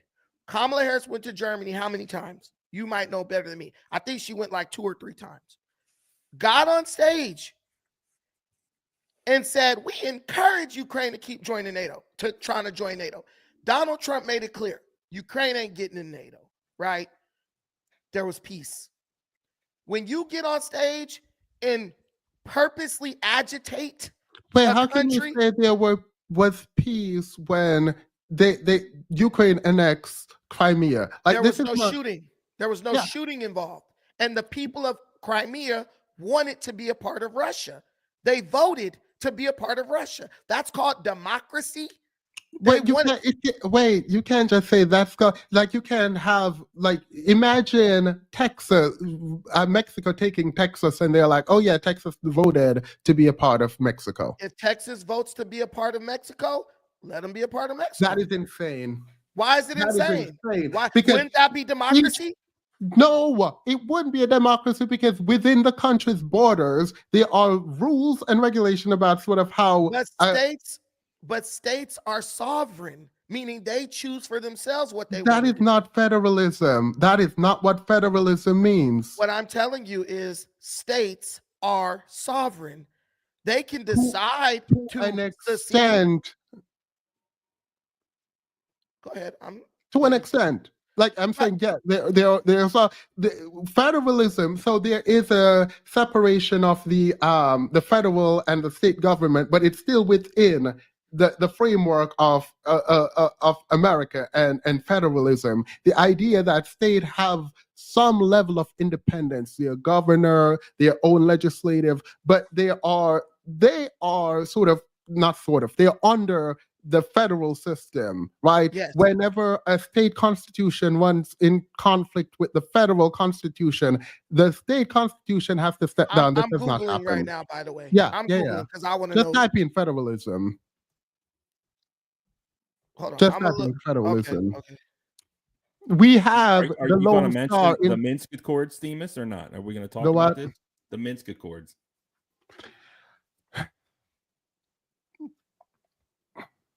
No. Just stressing me out. All right. I am concerned that debate still on, but I'm concerned that Republicans have decided, even after they've been advocating on behalf of Ukraine for the better part of, 4 years, 2 years actually, that now they have flipped and they have made Ukraine and everyone else the aggressor and not Russia. Like I've never supported Ukraine. Yeah, but that's fine. But there are a lot of people who don't support Ukraine, but also understand who the aggressor is. And it feels like we are making all these flips and changes and compromise to make sure Russia is not the aggressor when Russia is in fact the aggressor. Let me take this. Let me take hold my on, turn. hold on, real quick. Monopolizing the show. Wait a minute. I'm not monopolizing it. Real quick. You're a monopolizer. Listen. The United States of America, our president, knew exactly what would happen if they tried to encourage Ukraine to join NATO. Trump knew, he assured Putin, Ukraine ain't getting into NATO. Obama, the same thing, said the same thing, Ukraine ain't getting into NATO. Actually, Obama was vehemently opposed to Ukraine joining NATO, right? So Trump and Obama both agreed not to let Ukraine even apply to join NATO, right? But Joe Biden gets in, the guy we know who is a warmonger. He's been a warmonger since he first got in office. He sends his vice president over to Germany to encourage Ukraine to join NATO. Russia says, don't do that. Don't do that. Nobody before you has done that. Don't do that. A war breaks out. I'm sorry. I feel like Russia gave clear warning. They have a good reason why they don't want them joining NATO. And it's the same thing. Why? What's a good reason? Because they know that if they join NATO, the United States and other NATO countries would be obligated to come into Ukraine and evict Russia from the land that they annexed. All right, so they don't want Ukraine to join NATO because they don't want to trigger the Article 5 of collective self-defense when they invade. So they're they're planning to invade and continue to invade. And well, they already had invaded. Yes, and your statement is they should be able to invade. We should leave them alone, and Ukraine shouldn't be able to defend itself. And in fact, everyone else, and you're saying everyone else is the aggressor because Russia wants to be able to invade, and we won't let Russia invade in peace. If a group of people decide that they want to be a part, listen. Your camera went out. I know. What you got to understand is that before the fall of the Soviet Union, Crimea was a part of Russia. No, are you saying they should be able to invade? But listen to what I'm telling you. Before the fall of the Soviet Union, Crimea was a part of Russia. That was their land. When the Soviet Union fell and all these countries were formed, Crimea got taken by Ukraine. So the area was stolen by Ukraine first from Russia. Russia is trying to get something back that was originally theirs. All right, so you are in favor of Russia being able to reclaim its former glory. I believe that if the people of that area who were formerly a part of Russia, they are ethnically Russian, want to be a part of the motherland, which they were before the fall of the Soviet Union. No, they should be allowed to do that. That's not an accurate statement to say they're ethnically Russia. They're ethnically Russian. They're not. No. A lot of the people, what do you call this? A lot of the people along the eastern side of Ukraine and obviously Crimea speak Russian. It does not mean they're ethnically Russian. Listen, even Obama said many of the people in Crimea wanted to be a part of Russia. That is why Obama did not give weapons to Ukraine. Obama took the same stance I'm taking. They want to be a part of Russia. Let them go be a part of Russia. No, you were making a different statement. You were justifying Russia's invasion, and you were saying that Ukraine's attempt to get help via joining NATO in your world is not right, and everyone else is the aggressor because we are not allowing Russia. We are not allowing Russia to invade. I'm not justifying anything. I don't believe in any form of violence, but I'm saying I understand Russia's perspective and I understand Ukraine's perspective. But who is the aggressor? Who is the aggressor? No, it's my turn to talk. It's the Demas, the world. Sure. Go ahead. You got it. Demas, you're just so caught up on who's the aggressor. The world is not just black and white. Yes. No, this is what you're trying to do. You're trying to do this. Russia's the bad guys and Ukrainians are the hero. It's not It's not so simple, sir. Bad guys. This is why I use the word aggressor. I mean, you're just talking you're the aggressor, Demas, because you won't let me talk. Go ahead, aggressor. No, I am being a tad bit aggressive. You are the aggressor. Go ahead. I am the aggressor. That's fine. Go ahead. It's an accurate description to say one party is the aggressor. It doesn't mean the other one is morally good or better. It just means in this instance, when we have one country invading another and taking lands and areas in another country, you are the aggressor. That was their land. Listen, stop. Brandon, shut up. Listen, if that's your definition, then just be happy with it, Demas. Be happy with it. You're not going to change my mind, sir. Just be happy with it and be confident in your decision. Russia's the bad guy, and it's his Russophobia. We call them dumb. We call them stupid. They fight with shovels. They can't do anything. They can't beat Ukraine, but all of a sudden we're scared they're going to take over all of Europe. Which is it? They're the first person to put a man on the moon. They're the first person to put a dog on the moon. They're the first person to put a satellite in space. They're the first person to put a woman in space. Did I say moon because they didn't go to the moon? And maybe that's even fake. I don't know. But no, Brandon, you shut up. You've been talking too much. Wait. You've been talking too much. Who's the good guy? Who's the bad guy? It's not like that. It's more. It doesn't matter who's the aggressor. The facts are Brandon. You are a pain in the butt. Go ahead. Listen, the way you're addressing his argument is not fruitful because you're arguing based on morality. He's talking to me or him? He's arguing based on what he believes to be facts. What I'm saying is there are facts, but you're ignoring or omitting a huge part of the facts. If I have something and you take it from me, then I take it back. That doesn't make me the aggressor. I'm taking what you took from me. And that is what happened with Crimea. They took it from Russia when Russia was at its lowest point. And Themis, I've conceded a point and said you were right. But can you concede the fact that I'm right when I say when Russia was weak, Ukraine took Crimea? Russia became strong and they want to take their stuff back.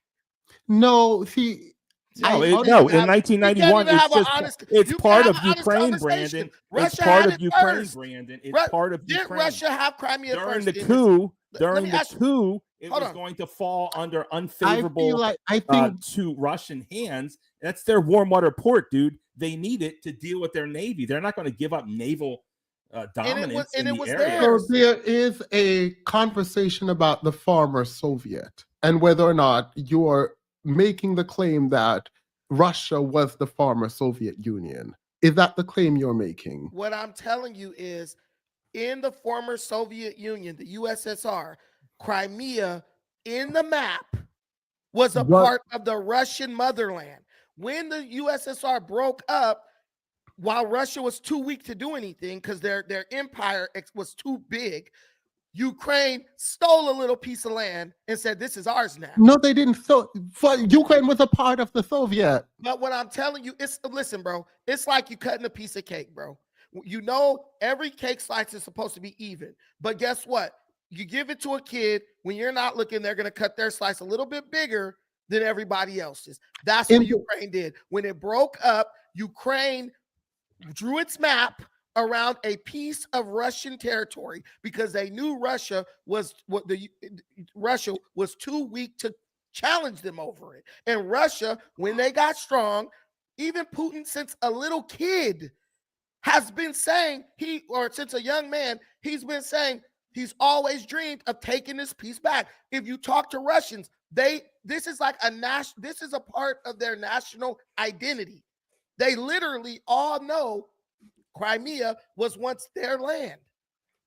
So why are you getting mad at them for taking back something that was already theirs, that was stolen from them? So one, this is not true. Two, all of these countries. What's not true about that? Hold up. All of these countries were part of the former Soviet Union. In the aftermath of the Cold War and in the breaking down of the Soviet Union, where countries were declaring independence and acknowledged by the global community, Russia agreed in the 1991, the original borders, which the 1991 borders, not the original borders, was what the international community acknowledged. Right? Now, if you want to make the argument that Russia has the right to reclaim its former Soviet glory, then you're advocating for Russian expansionism. You and I would just fundamentally disagree about whether or not Russia has the right to create another empire in the contemporary world.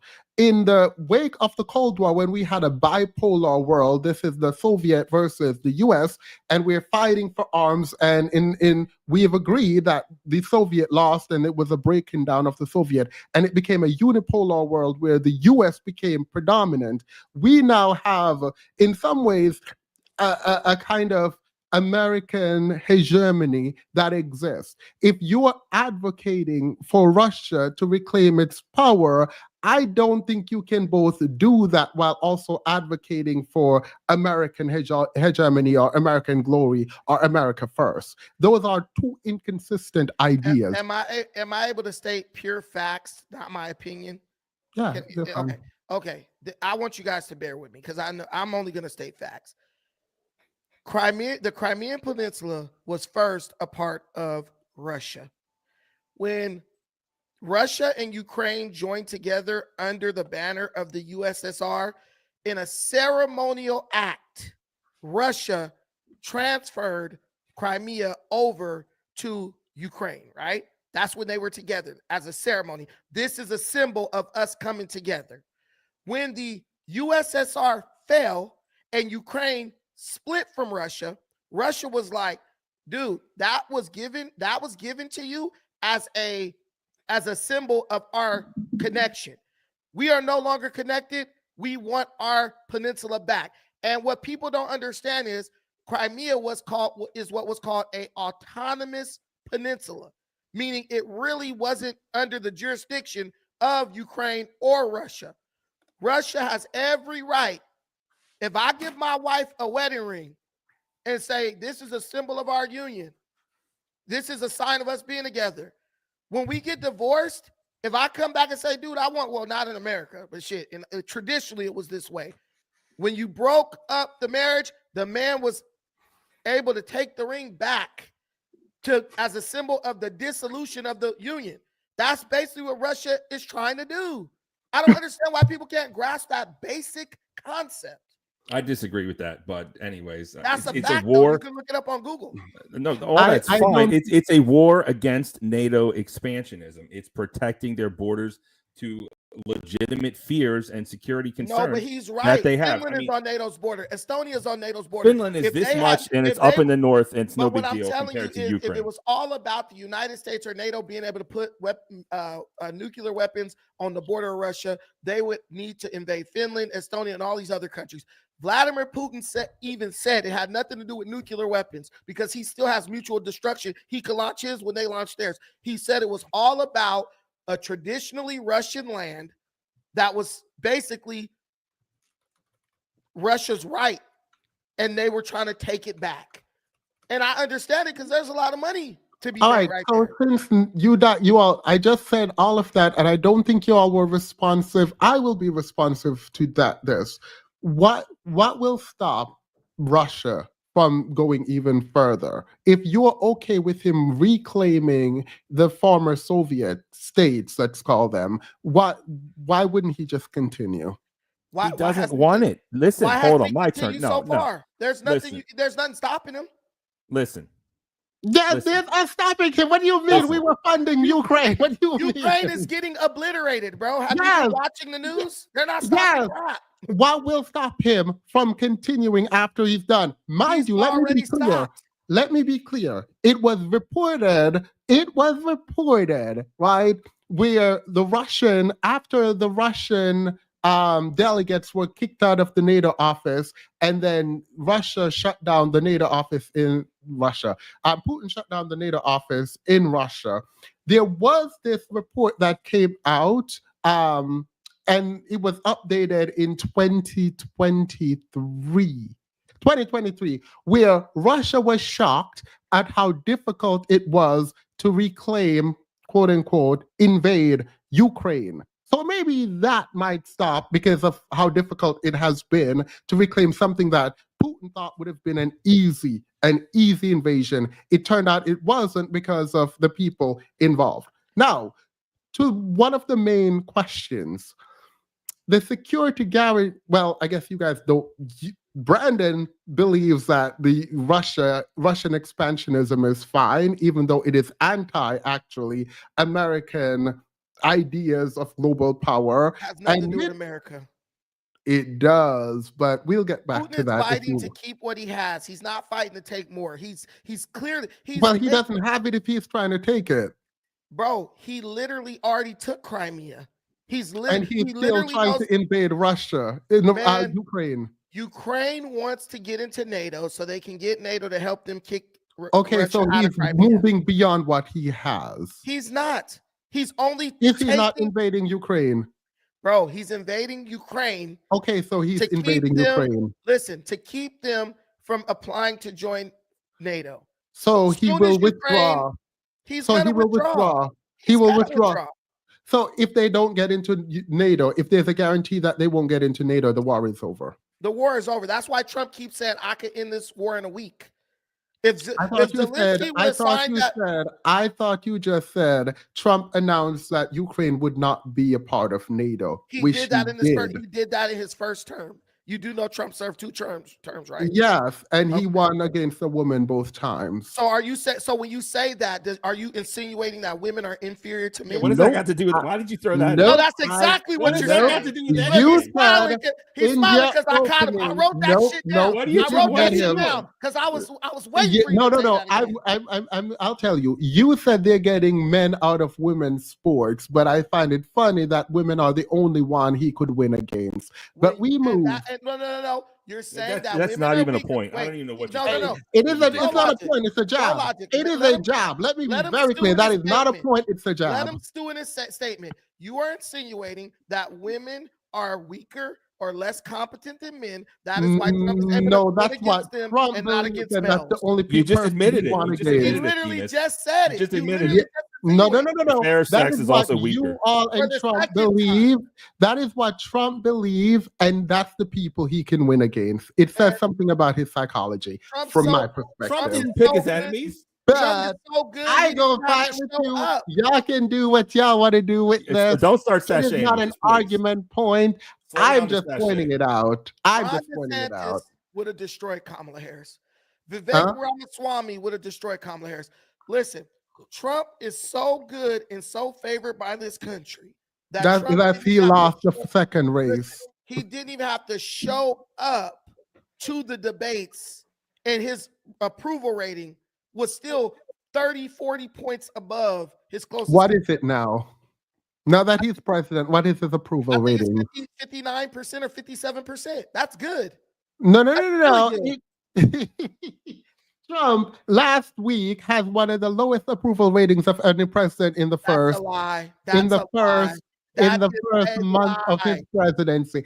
It's fine. Prove it. Prove It's it. fine. Prove it. It's fine. Prove I'm not it. gonna sit here and prove Because this. you know it's not true. Oh, I do know it's true, but Trump it's has not. the highest That's not. approval rating he's ever had. Ever. 57%. Have you seen the economy? The economy's doing well. Bouncing back. real Are you invested? What are you You talking don't have to answer. Sorry, that was a No, I'm personal just asking you, question. invested in what? No. I was going to ask about the In the stock S&P market, but 500, my retirement. no. It's fine. I don't want to. I should not have We asked. can That talk was about not. that. I mean, we could talk about some No. investment. No. But If you're changing the topic, I want closing listen- statements on Ukraine at least. no, Is that what's listen. happening? Give your closing quiz statement, midlife Democrats, ruler. liberals say this. When Biden was destroying the economy, the president doesn't have any impact on the stock market. Then when it's Trump, the stock market's crashing because of Trump. It's the No. same narrative. No. This is not the correlation causation fallacy. Trump had a direct impact on the stock market with his tariff. This No. every. Wait, why are you saying no? This one is It's not true. provable. It's not true. Okay, yeah, I think we're in different realities. That is wild. Because we Every disagree on economist one thing. agree on this. Trump agrees on this. Trump came out and claimed publicly that the reason this is happening is because we needed to detox first. So the point that you are sitting up here saying Trump is not responsible for the stock market, what's happening there now is wild when he himself claimed it. Let me explain this quickly. There are competing interests in Trump's cabinet right now. We're talking about the technocrats versus the traditional Republicans versus the Steve Bannon ilk, right? These people don't fully know where they want to go economically. And it looks like Trump is leaning towards restructuring. If I were to give a cohesive plan to Donald Trump, he's about restructuring the entire trading system, right? That to me requires other people to play ball. The problem with whether or not people are going to play ball with him when he put tariffs on them comes into vogue when they put retaliatory tariffs back on the United There's nothing States. they could do. Trump had a tariff war with China. China lost miserably. Who's going to put tariffs on America? Everybody wants to sell their crap in America. You realize that Canada is Canada does not have crap. that America needs. Wait, let me explain this. They provide energy to a lot of states Bro, in that's America. not, it's not a lot. Wait. I'm pointing something out. The mercantilism approach to power fundamentally ignores human engagement with said power. So Canada is actually a weaker country comparative to America, even in a trade war. Canada would lose a trade war ultimately if we go full force. The problem for you is that even with this knowledge, Canada logically should have acquiesced and just accept the tariff. They did not. They imposed their own tariffs on America. What does this mean? It means in the international community, when you put a tariff on a country, as America, they're going to respond with tariff regardless of if they're going to win or lose that trade war. This puts America in a very bad position.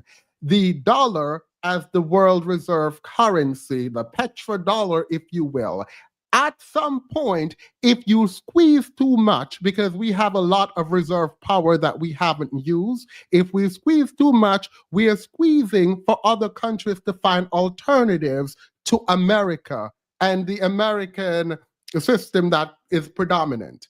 What Trump doesn't understand, I believe, and what Trump people don't understand, is that when you have power and you reserve the use of that power, you are actually engaging in a power struggle. You don't actually have to squeeze every little bit out of everyone. I realize I was lecturing, so you can respond to that and we can move on. Listen, the only reason why Canada's economy is even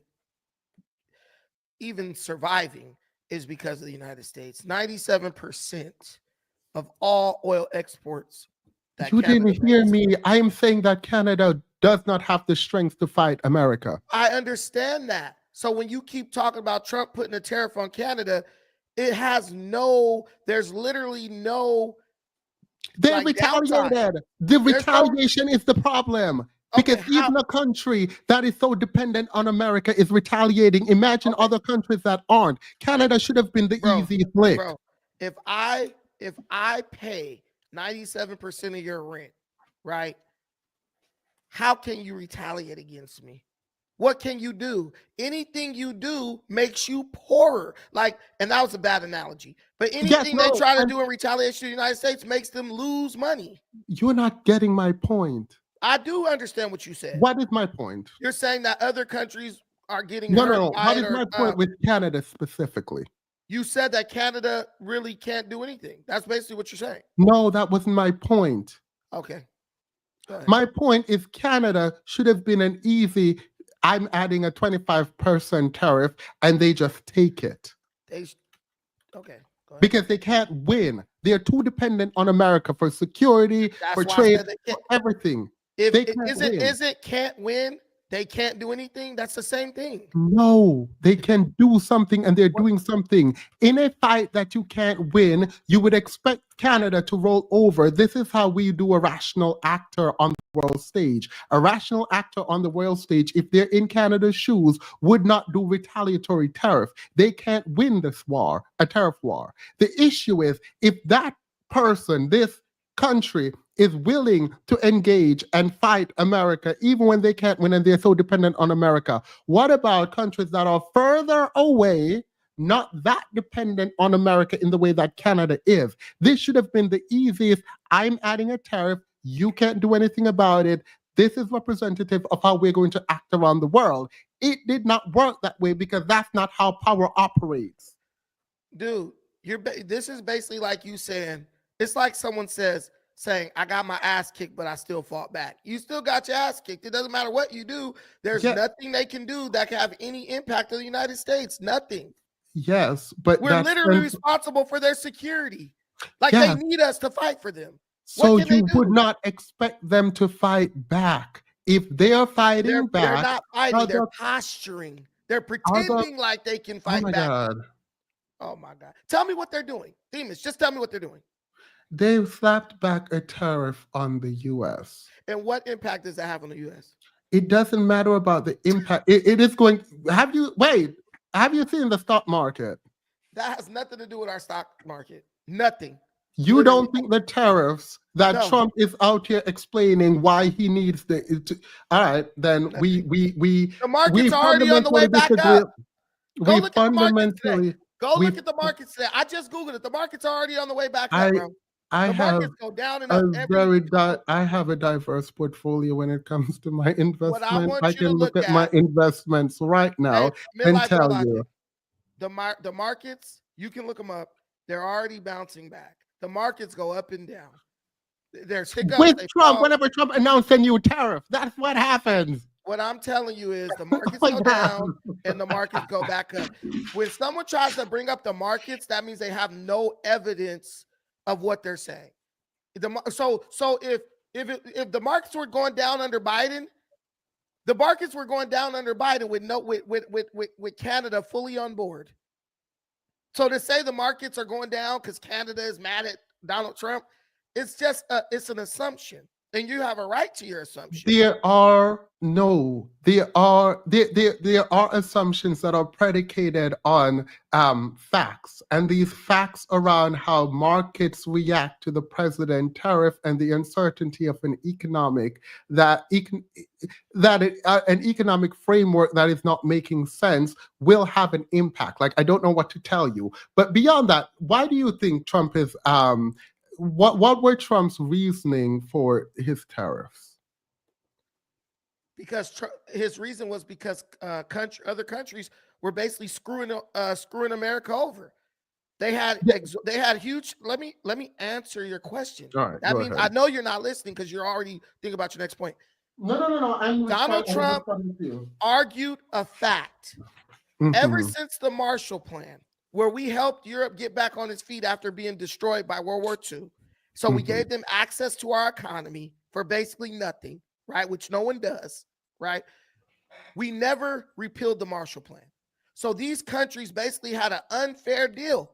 They could tax the hell out of American goods sold in their country, but we couldn't tax anything that they sold in our country. Trump is making total sense. If you put tariffs on our stuff, we should be able to put tariffs on your stuff. That's basically what Trump is doing. And while Trump acknowledges, there will be resistance, there might be a little pain, but overall, America is going to come out a winner. I like to give this example on my channel.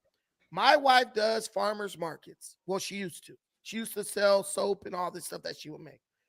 To enter into the farmer's market, for access to that market, you have to pay an entry fee. Might be 50, 80, $100, right? Depending on the market. You are going to pay. Wait, stop. Go ahead. All right, go ahead. It's a beautiful point. I'm making a beautiful analogy. The audience is already dumb. Let them get educated. Stop. No, but it doesn't hurt you to let me educate. It doesn't kill anyone. And I'll shut up and you can say what you have to say. That's all I'm saying. Like, damn, why the black man can't just let the other black man talk? That's all I want.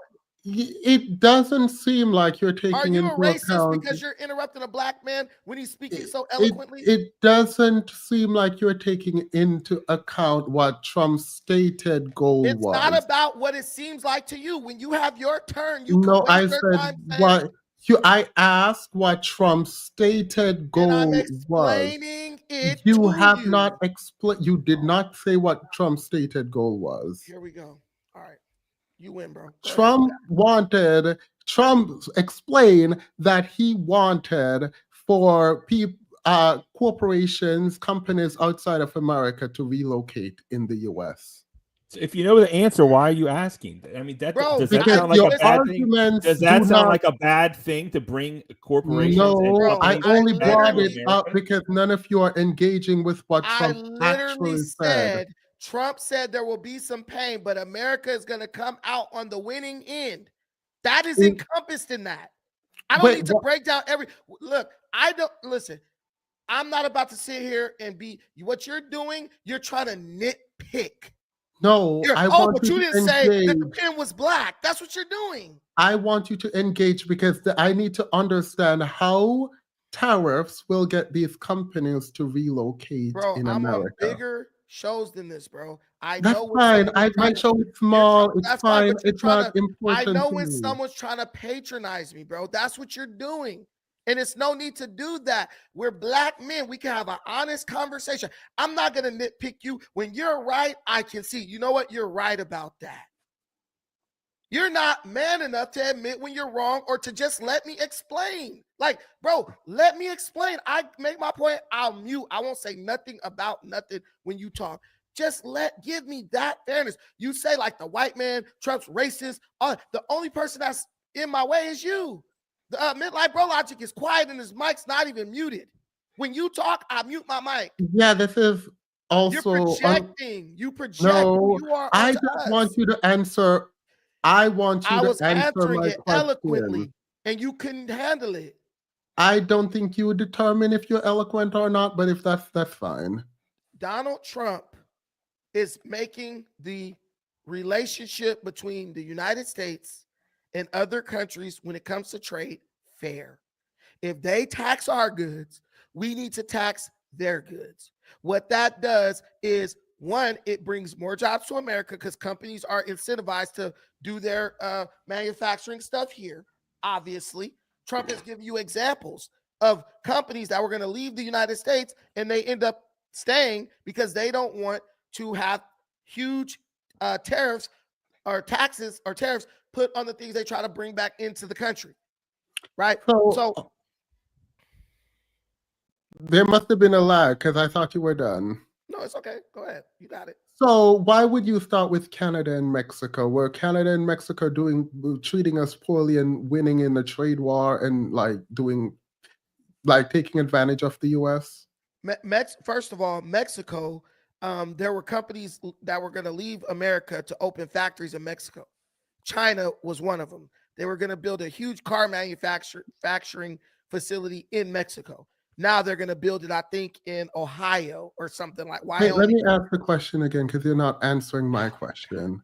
I asked if Canada and Mexico were they like taking advantage of us in the trade? Let me answer it again for you, Mr. Condescending. Countries who want to sell things in America, right?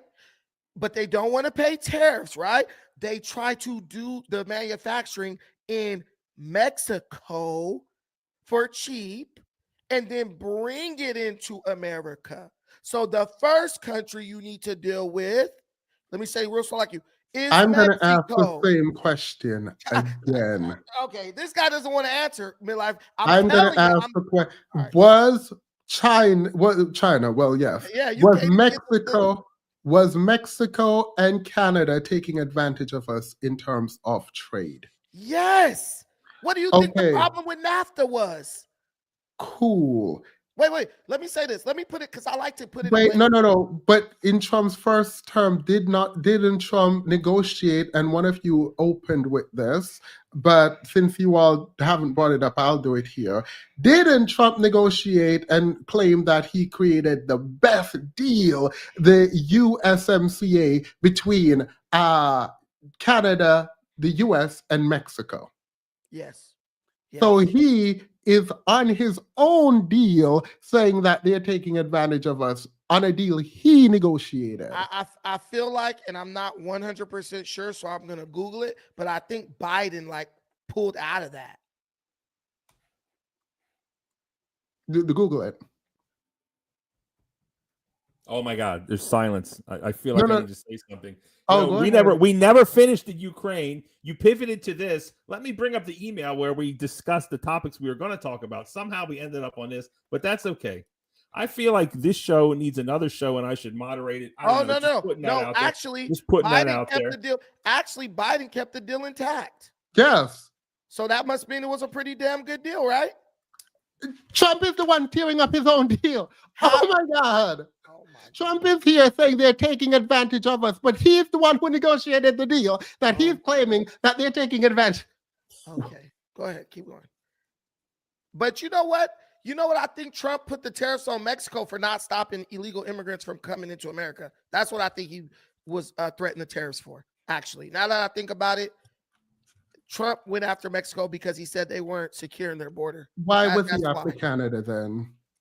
I think he went after them for the same thing. Illegal from Canada, girl. Really? I didn't know that. Girl, I ain't no damn girl. Sorry, it's the punctuation. You're getting too comfortable at this point. I'm gonna do whatever. Girl is how I punctuate my sentence. But I'm not a girl. Are you gonna mispronoun him? I mean, that's This kind of dude messed up. See, You're it's all misgendering perception. Brandon. We're in Trump's You're America. misgendering Brandon, We're sir. in Trump's America. Listen, I just We're gave you. I misgendering just We're gave Brandon. you. in Trump's I America. just Stop the gave you a hate, win. Phoenix. I just We're gave you a in- win, and you come back with the. You Misgendering. didn't give me a win. We're in Trump's didn't use his America. I We're preferred have in pronouns, no. sir. Listen, as a proud supporter of Donald Trump, I have no desire to like prove you to be dumb or anything. I think you're a smart guy. I think you're going off of emotion more than logic and facts. That's all I think. And if Hey, you I'm come the with one who facts, is pointing out that Trump is ripping up his own deal. But I I mean, don't I guess you said you gave me a win there, but I didn't hear but it. Trump. But what I'm saying is Trump's tariffs, when it comes to Mexico, were not about that. It was about the immigration issue. I study this stuff, so I forget things because there's so much information. I believe he was going after Mexico for not securing their border, and that's why he said he was going to put tariffs on them. And he asked, they gave 15,000 troops at the border. He withheld. He then sent the National Guard, I believe, down, and we're at the lowest immigration we've ever had. And then he still put a tariff on not just Mexico, but Canada. The tariffs do not justify their existence. Listen, he also put a tariff. He threatened to put a tariff on Venezuela because the president didn't want to accept back the criminal illegal alien migrants he sent over here from the prisons. But Trump stated clearly, I am going to use tariffs as a negotiating tool to force countries to do right when it comes to immigration. He explained to you why he wanted to put tariffs on Mexico and Venezuela. He threatened Mexico. They capitulated. I don't think Trump still put tariffs on them. Do you know what strategy gives? Does Trump have listen, let me ask you a question. Does Trump currently have a tariff imposed on Mexico? I don't think he does because they bent the knee to Master Trump and they don't come into effect. No, the tariffs do not come into effect until I think April 1st. But Mexico capitulated, so I don't think there's he came back and imposed the tariffs, but they come into effect, I think, on April. I don't remember the exact day, but they come into effect. You forgot something? The day, yeah. I don't make sure you laugh at him. Man, I'm telling you. Now you forgot something. Well, I appreciate the vote of confidence in my ability to recall.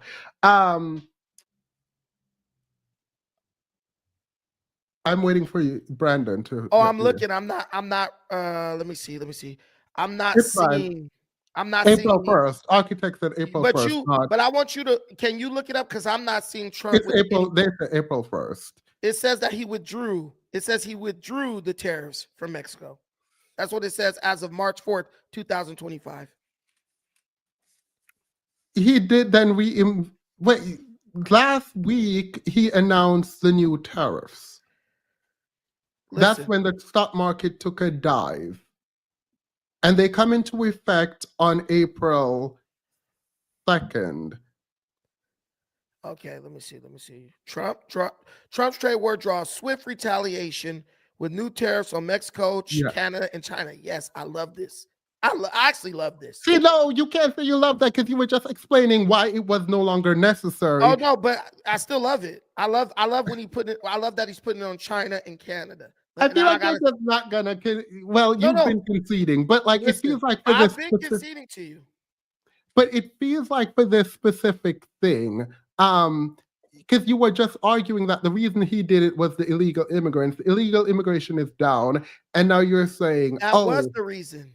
What's the new reason? What's the new reason? I'm looking at it right now. I'm trying to find out. I don't know. I'm okay with I don't know things. No, what's your new reason for liking it? Not his. Why do you I just said I like that he's still putting tariffs on China and Canada because they're trying to be tough.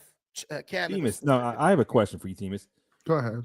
You pretend like you don't understand his reason. You know his reason. I don't. I You actually do know don't. his reason. You can disagree on No, whether I don't they were. understand. Can I talk? I mean, it's bad enough Brandon talks over me, but you're going to talk over me too. You know why why he implemented the tariffs. You know why. Who? No, why? Trump. Who? You know why Trump I don't. wanted to. I honest yes, to God you do. don't. Now you're not being honest. Listen. No, I have tried. He implemented the tariffs because he was unsatisfied with the trade imbalance and he wanted to equalize it. Furthermore, and I got it now. Furthermore, he wanted to encourage American companies to bring companies on home because they've all been shipped overseas. Does that not on its face sound like a good thing if it works? Yes or no, Themis? If it works, it would be a good thing. It cannot work. Okay. You know what, man? I have respect for you. No, Brandon, shut up. So tell me why. Tell me why it cannot work. Tell me why it cannot work. Because that's all it is. Tell me. For you to make the companies come back and have their base in America, the tariff cannot be on and off. As an economic principle, it will have to be long standing and high enough. If you don't do this, you are not. It takes a while for companies to relocate. And for you to incentivize companies to relocate, they have to make it, you have to make it so whatever it is that they're doing outside of the US is cheaper for them to do inside the US. That's perfect. So let me.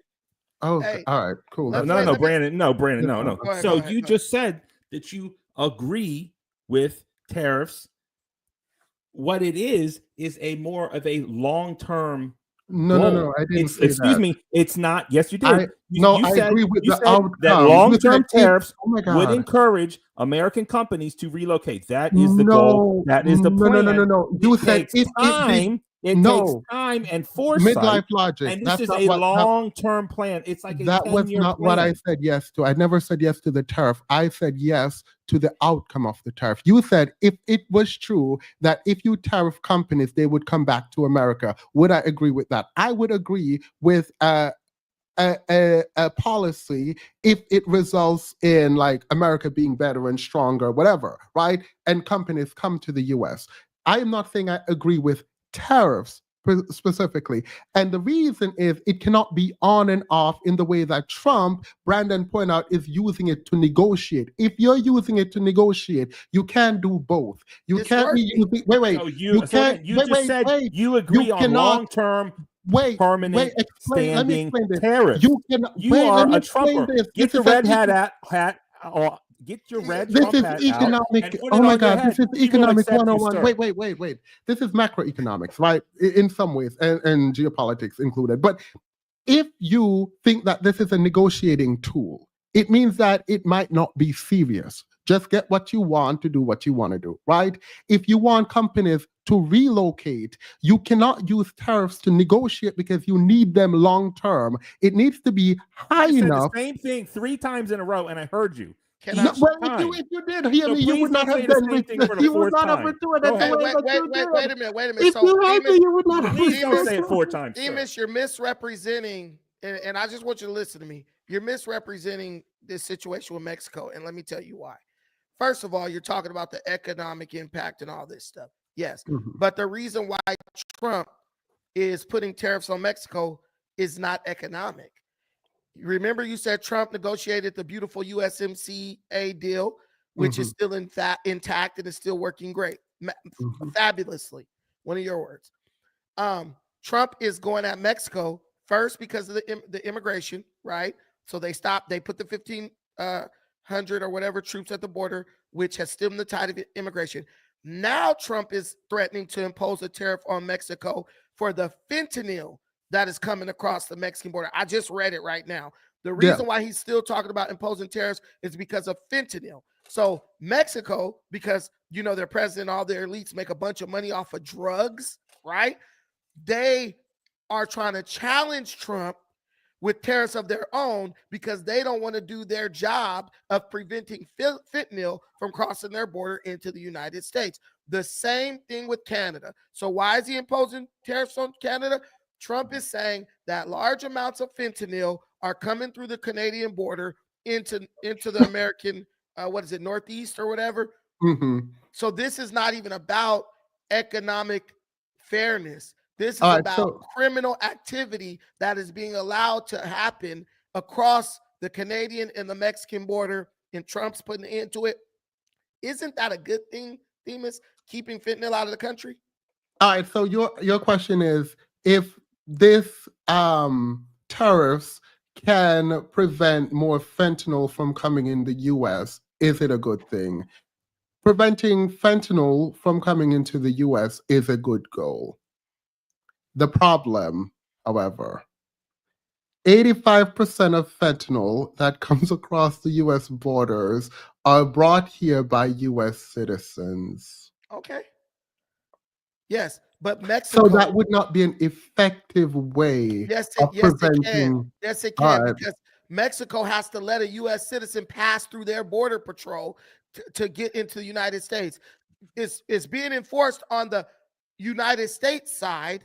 You're not able to get shit out of the United States into Mexico because they're doing their due diligence. You're able to get shit out of Mexico into the United States because the Mexicans are not doing their due diligence. Large areas of land, Mexican border patrol. Mexico had no border patrol, basically. They basically were like, the United States is going to handle it. Donald Trump is telling Mexico, you are going to help us protect the border from your Yeah, side. when it comes to US citizens coming into the US agents at the border let them in. Bro. Okay, yes, under Biden's rule, absolutely. Under Under Biden's rule. Trump's rule too, right now, No, the no, US Immigration is So at are an you saying all-time Trump low. is not letting US citizens back in the US? The numbers don't support you because to the math, come immigration, on. illegal immigration is at an all-time low right now. Illegal immigration is not how fentanyl comes in. What It is I'm telling- legal immigration by US citizens. Listen, man, all the damn fentanyl coming in here is not being brought in. Well, yeah, I'm not saying all of it, but there's a significant amount. But what Trump 85% of fentanyl that comes into the US are brought in here by US residents. what Trump is saying is, look, you are going to help us by making having more stringent measures of protecting the border from people trying to traffic illegal substances. That's it. I don't understand why we argue against something good. Like, Because it's that's a not an benefit to us effective. all. If you want to stop fentanyl, you go address fentanyl. You do not put tariffs on a country to stop fentanyl when 85% of it is. There is no way for you to know what's going to work or not, bro. Like, smarter people than you have been trying to solve this problem. You're telling me that just because it's United States citizens bringing it in, Mexico tightening their border is not going to help. How? It's better than Mexico doing nothing, leaving it all up to the United States.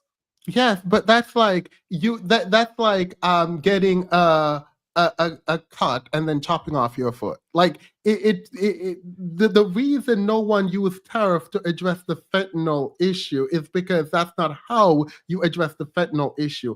There is do you know what's his name? He is over the Treasury now. I think his name is Scott Bessent. No, well, he's very important. And if you don't, it's Bessent. I don't remember if it's Scott or Pete, but it's Bessent. His economic philosophy is that the US dollar needs to be preeminent, but it also needs to be devalued. And one of the ways you can do this internationally and reframe the global market is through tariffs. Right? Now, the reason there are some inconsistency with the tariff is that there are different factions within the Trump administration that I was trying to hint at earlier that do not agree. And so there is a push and pull about what this will look like, because thus far, Canada, the country that should not have retaliated, has. And so what will that look like for a larger tariff war? like, will other countries start retaliating? And so there are questions there. But the idea, thank you, it is Scott. It is Scott. Thank you. The idea that he's doing this for fentanyl or illegal immigration isn't true in the truest sense of the word of true. Like, it could be a byproduct if that's what he wants, but the articulated goal in all of the economic journals that I've seen, in all of the interviews from Scott Besson, all of these people have their very differing goal. And I'm not sure that Donald Trump is aware of like these goals, or if he's a Mackenzian economic theorist. Like, I don't know where Trump falls economically. I want to add some context to your statement, because like you do that a lot. You try to make statements out of context. So 90% of intercepted fentanyl, and I'm sharing this if you want to bring it up, is stopped at ports of entry where cartels attempt to smuggle it, primarily in vehicles driven by U.S. citizens. So the problem here is not the U.S. citizens per se. It's the cartels who are in cahoots with U.S. citizens, giving them the fentanyl to drive across the border. Mexico, wait a minute. Go ahead. Lord Jesus, wait a minute. That is why Donald Trump is putting tariffs on Mexico. Because for too long, any Mexican will tell you, I'm in California, they'll tell you, the government is in cahoots with the cartels. They don't regulate, police them at all. So Donald Trump understands what liberals choose to ignore. If Mexico cracks down on the cartels, the fentanyl never makes it to the U.S. citizens who work with them to get across the U.S. border. So you keep on trying to make it seem like it's all America's fault and America's fault. Wait a minute, man. You keep bringing up U.S. citizens while totally ignoring the cartels who give them the fentanyl. You chop off the head of the snake. That's where you go. The head of the snake is the cartel. The U.S. citizen is just the ass end of the operation. He's just the person who they're using to get it across the border. But if Mexico does their job, right, and goes after the cartel in Mexico, that stems the tide. That literally goes to the source and kills the issue. So Trump is smarter than you. That's why he's president. Stop trying to act like you have some superior understanding, more so than the United States government and the people who do this for a living. Donald Trump is getting all the information. You're picking and choosing the pieces of information that support your argument. Though your narrative. Are you saying Donald Trump is smarter than me because he's president? No, I'm asking you a question. If we stop the cartel. No, you made a claim, and I'm confused about it a little bit. Yes. You said Donald Trump is smarter than me because he's president? He's smarter than you when it comes. He's more. Let me take that back. I apologize. He is more informed than you as to the root cause of the problem. How do you know that? Because you tried to blame the person. No, how do you know that he's smart? I'm telling you, but you don't want to hear it. You're trying to blame the cause. You're trying to blame the effect, but not the cause. You're basically trying to go to the single mom or the unemployed dad who lives at the border or in a border town who's being recruited by the cartels to do their dirty work, like that movie The Mule with Clint Eastwood, right? How do you know? The problem is you got to go to the source. The source is in Mexico. How do you know Donald Trump is smart? Because he's way richer than me and you. He's been president once already, and he's a good decision maker. I don't know. I don't see one decision Donald Trump has made that has affected me or you or anybody or any American. That's fine. So Biden is smart then. No, Biden is dumb. His decisions. But Biden was president, and he's richer than you and I. I don't know if he's richer than you and I, but he's richer than me. Listen, Joe Biden made decisions that cost thousands of American lives. Thousands. Repeatedly did that. I think every president have done that. No, not Donald Trump. What How decision? did Biden do this? With his withdrawal from Afghanistan? Just the dumbest strategy ever. You do know that there's a lot of Republicans agree with his withdrawal, but No, they neither- don't. No, they don't. No Republican agreed with withdrawing the military. Before, okay, all right. Stop. Midlife, Stop. midlife. I mean, you Don't were just cut like me the off, bro. biggest Don't monopolizer. cut me Brandon. off. Don't cut me off. Listen, bro. I'm monopolizing for a reason, bro. Let me get my shit out, bro. Pass me the conch when you're done. Go ahead. No one in any realm of thinking thinks that you're in a hostile environment. Let's take the soldiers out first and leave the civilians to get freaking slaughtered by the Taliban. You take the civilians out first, and then the soldiers come out, because the soldiers are the protective force. On top of that, you leave billions and billions of dollars of military equipment in Afghanistan. Now, Afghanistan is the #1 seller of United States military weapons and technology outside of the United States. You basically made Afghanistan a weapons dealer because you left so much stuff.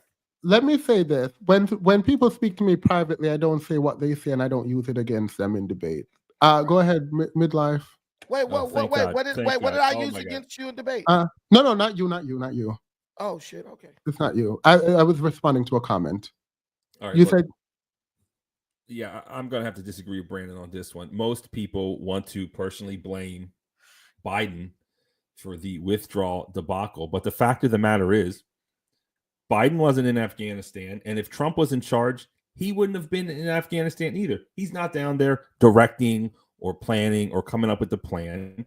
He just tells his generals, hey, you guys have failed for 20 years. Let's just get out of this waste. And out of all the horrible things that Biden did in his 50 years of stealing, robbing, and destroying from this country, he's only done 2 decent things in his entire time here. One is the Biden crime bill, except it was too weak. And second was pulling out of Afghanistan. I don't know who came up with that idea, but don't overtalk me, Brandon. It took nuts to sit there and look at this losing battle. 20 years, generals told us, we're winning.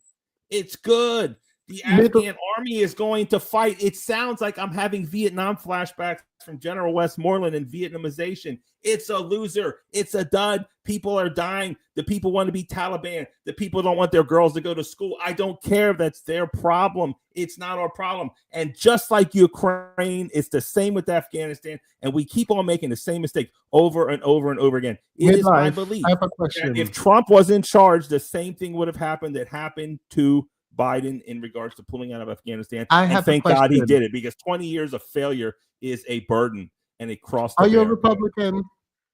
He's not. I mean, I don't want the labels. You ain't no damn Republican, bro. I don't want the labels. What do you want me to say? You said I vote for the candidate, not the party. I vote for the candidate, not the party. Go ahead. Yeah, thank you. I heard, but you're a Trump supporter, though. I voted for Trump, and I'm not ashamed of All right. Multiple Republicans have said verbatim what you just said, and Brandon just sat here and said no Republican agreed. No, that's not true. That's true. I'm the only one that says that. I've never heard any Republican say anything other than all the Republicans say Biden destroyed it and that Biden's his fault and this and that. Brandon, so you can't conceive of Republicans saying that. Republicans don't say that. First of all, midlife, Donald Trump is the one who negotiated the withdrawal from Afghanistan. So now you know. Biden had to execute the withdrawal because Donald Trump didn't get reelected. So the deadline for withdrawal fell under Biden's tenure as president. Themis can tell you that. Themis can even agree to that. Yeah, we all know this. But he put it under you the said general, you didn't know. Don't say we all know. No, you said generals, you didn't know. You specifically said you didn't know. So the idea of you said, listen, 2 quarterbacks don't run the offense the same way. But Trump is one quarterback, Biden's another quarterback. Joe Biden is more of the hands-off type of leader. I'm going to give the order. I'm going to let everybody do it the way they think is best. Donald Trump is more hands-on. He's more of a micromanager. He wants things done a certain way. And Donald Trump listens to a different set of generals than Biden does. There's a bunch of United States 4-star generals. Donald Trump has the ones who he understands and accepts advice and stuff from. Biden has others that he, like the one who dresses like a man, he dressed like a woman. No, that's the type of dudes Biden's listening to. Trump is going with the people with the experience. Okay. Donald Trump flew into where did he go? He went somewhere in the Middle East in the middle Brandon, of the night. look, you can make. I think Donald Trump went to Afghanistan. Wait, where did he go? Where did he go, Demas? Where did he It doesn't go? matter. You disagree with me, and we just disagree. I don't That's agree it. with you. You think he I would have done a disagree. better job? I think it would have been the I'm same. That's disagreeing it. with There's you. no Listen, sense bro. going back and forth. Listen, no, You know damn well disagreeing- Biden's not. listen, You know Trump's not going to put these khakis on, these camouflage clothes like Putin, and go on the sand and start directing troops. I'm It's not going to disagreeing happen. with You you, disagree, and that's I'm fine. telling That's you fine. why. I'm disagreeing with you, and I'm telling you why. That's what I'm doing. Donald Trump went to North Korea. I feel like he went to the Middle East somewhere. Donald Trump is hands-on. Joe Biden is he's an empty suit. And that's why there was a debacle in Afghanistan, because everyone knows that Joe Biden is so damn cognitively impaired that it really doesn't matter how much you fuck up. He's not going to be aware of it anyway. That's why it would have been better under Trump, because at least if people fell under Trump, they lose their job. Under Biden, you could just F up all day and there's going to be no accountability. And you know that just like I do. All right. Well, I think I don't want to get to Doge. There is the DEI thing. I don't want to get to that. Oh, why you don't go to DEI? Why you don't go to DEI? Because you're gonna get let's go to DEI. What do you have for me on DEI? DEI is unnecessary because everything that falls under DEI, the DEI scam, is already codified into law. Therefore, these protections already exist in our laws. DEI is just a way for politicians to profiteer off of pretending to fight for things, pretending to fight battles that were already won. And there's not a single thing in DEI that is not already codified into the laws of the United States of America. You do know that DEI initiative is fundamentally about after you get employed, right? Doesn't matter. What are you talking about? It doesn't matter. So when we're talking about training, which can be annoying, around accessibility, for example, for those people who are disabled. Wait, why are you okay, so okay, hold on, wait. So right. You taught me something that I did not know. You're adding this A that I was unaware of happened because I've never seen it. I am adding this A. Sir, you were teaching me something that I didn't know. Calm down. Yeah. There's always a DEI developer, instructor, person. They never have the A on it. So if we're going to talk about DEI and you're going to specify on A, I mean, what's the point? Because no one talks about the A. You can tell people what it means. Why don't you Let's move on to the meat and potatoes, right? Why do you think you people gotta don't? let the damn conversation develop midlife, bro. Logic. You can't just be like, I don't want to talk about. I mean, this. do you know what the A stands for, Brandon? Accessibility. Oh, I guess I'm just ignorant. I never even heard of it until he told me. But what I'm telling you is that's handicap, right? That's what that means, bro. What I'm telling you is there was something passed in 1990 called the Americans with Disabilities Act. This literally covered all that. It literally covered transportation, accommodation. That's what that is, accommodation. That's why when we were little kids, the kids with wheelchairs had ramps to get in the classroom. Yes, but not everyone had it, and not everyone knew how to engage with it. The DEI program. Tell me who didn't have it. There are bathrooms, for example, in. You're wrong. If you No, go anywhere since we were little kids, there had the rail in the bathroom for people who were disabled. They had the ramps. They had all that. I'm telling you that as a part of the DEIA initiative, in a lot of government buildings, they were hand sensors at bathrooms where people did not have to open the door because they can put their hand up if they're in a wheelchair and the door automatically open. That was a direct result of DEI initiative and conversations happening with people who were disabled. DEI initiative is more than just Black people, women. It is about how do you make an environment where people already occupy conducive to whatever it is that they're doing, whether it is going to the bathroom, whether it's standing desk, whether you're a first-time mother, for example, or a single father, what do you need?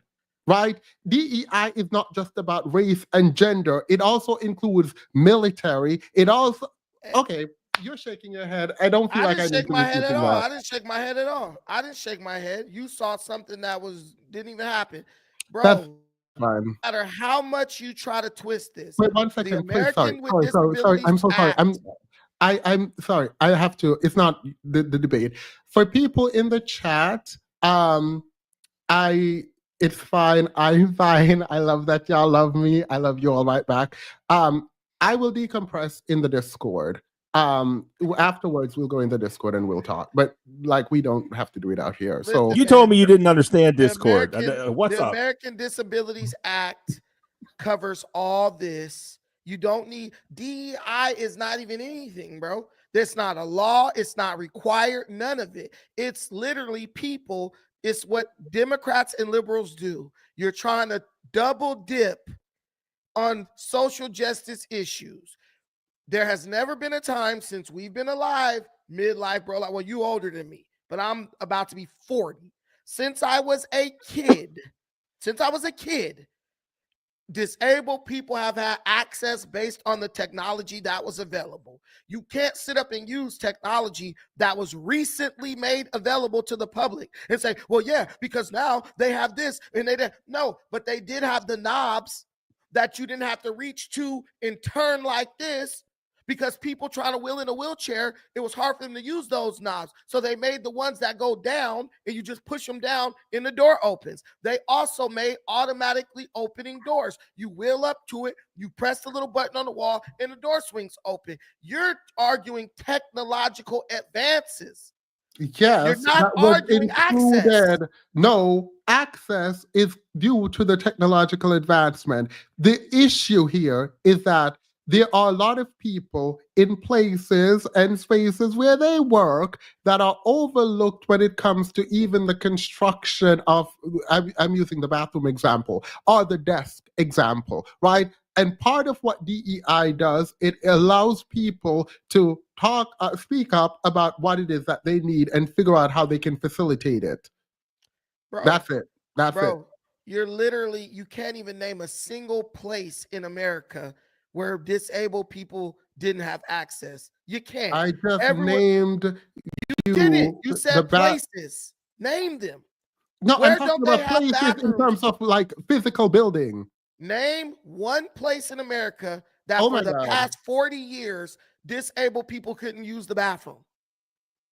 It is not about using the bathroom. Of course, you can use the bathroom. It's about making it easier for people who are not equipped the same way everyone else is. What you're arguing is, like I just said, and I'll say it again, you are arguing technological advancement, not access. These people had access based on the technology of the time. So as there were sensors to open doors in pretty much every single building for most of my life. These were not at the bathroom. Putting them at the bathroom is a direct result of DEI initiative. Sitting here saying it's technological advancement is a way to underhandedly disregard the idea that it exists. It was not a technological advancement. We had the technology. We had the technology. It just wasn't being used. You're being intellectually dishonest. You're being a typical liberal. Bro, if something is not cost effective, they can't implement it on a large scale. If it's going to cost, not about technological advancement anymore. Let me make my point, bro. If a business has an automatic opening door, or they can't afford to install a $2,000 sensor so a disabled person can wave their hand and the door open. Now that business is in violation of federal law and should be shut down. That doesn't make sense. Everything is done according to technological advancement. As the technology advances, the product becomes cheaper, and that gives more people access. Everybody didn't have access to a microwave or a refrigerator in the 1940s, right? Or Wait. 50s. But eventually, as the technology improved, it I became think cheaper.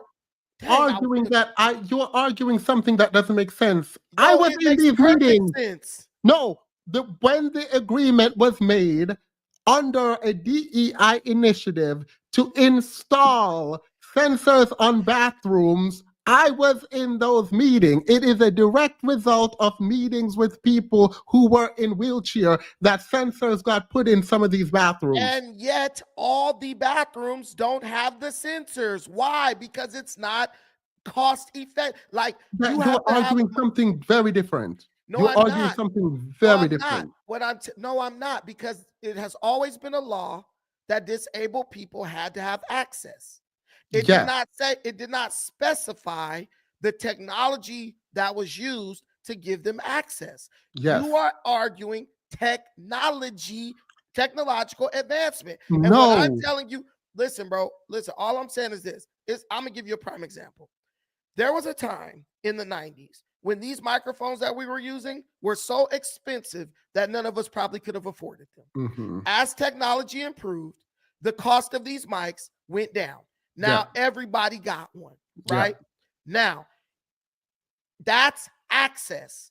We were granted access based on the advancement of technology. So the only thing that happened is the law has always been there. It is just now technology has caught up to the law, saying like, okay, now we can put sensors on doors to make it easier. They still had access. The access now is just more efficient. That's it. Yes, but that efficiency is a direct result of DEI. No, that efficiency is the direct result of technological advancement. No, you didn't need DEI to decide that. All right. The sensors were there, available, and they could afford it. We know they could afford it because they got it, right? All right. The reason they got it was because of meetings with people in wheelchair that says, yes, we have access to the doors that can be pushed open, but we would like for these things to be installed. They were installed as a result of these people advocating for it in DEI, quote unquote, meetings. But what I'm telling you is the only reason why there was a budget for it was because the government passed a law called the Americans with Disabilities Act in 1990, which allocates funds to giving accessibility to disabled people. So what I'm telling you is you guys may argue on how to use the funds. That's fine.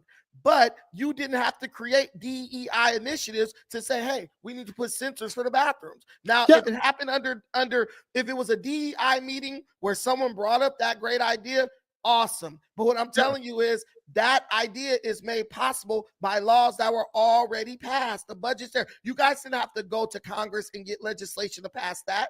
That's why DEI is not needed. That's fine to say, but those things weren't happening on large scale. And even if they were, what you are arguing is that the DEI, people don't understand that DEI and the culture of DEI that people so overtly reject allows people to come up with their complaints and how to make the space better. You can disagree with this fundamentally. What I do not like is the reduction of DEI principles to being race and gender, because it is beyond that. People have had the ability to bring their discrepancies before the government and in governmental bodies. It was not recognized. Wait a minute, man. Yes, it was. It was discrimination lawsuits have been, bro, what are you talking about? Black people and different people who are discriminated against have been winning cases against employers, the government. When I say it was not respected, what do you think I mean? Because going to the court, no. Wait, the existence of lawsuit going to the court is the idea I'm pointing to, that they, in these cultures, in these communities, when people showed up and said, I want this, they had to fight for it in the court as opposed to in a DEI-friendly You still environment. gotta fight for it if somebody doesn't adhere to Yeah. it. You still gotta go to court. But And there's a let me difference tell you, this and is let me what tell y'all are arguing. There's a difference in the when you go culture to court, around. All right. listen, when you go to court, the court is not going to argue, dang, the DEI initiative. The court is going to say, you win based on the law that was passed in 1990. You're going to win in court based on laws, not based on initiatives. No, yes. If you can go to court first. Second, if it's an arbitration, then there is a contract with your employer that has at its core that they would engage in DEI initiative. But what law is the employer breaking? That's what I'm trying to tell you. It's not about the law. It's about a contractual obligation and whether or not you adhere to that contractual obligation. And for the most part, employers in America, they adhere to the law. To all that is not true. That is. What are you talking That about? is not Millions true. of people work in America and they're not discriminated against. No, well, you said adhere to the law. Majority of employers do. There will be lawsuits. Listen, bro. There's something called OSHA. You go in the break room at your job. They have a sign. I know for a fact you're not bringing up agency while Trump and Elon Musk are trying to gut agency. Listen, we've all had jobs. Wait. Like, No. I'm sure at some point you had this a job.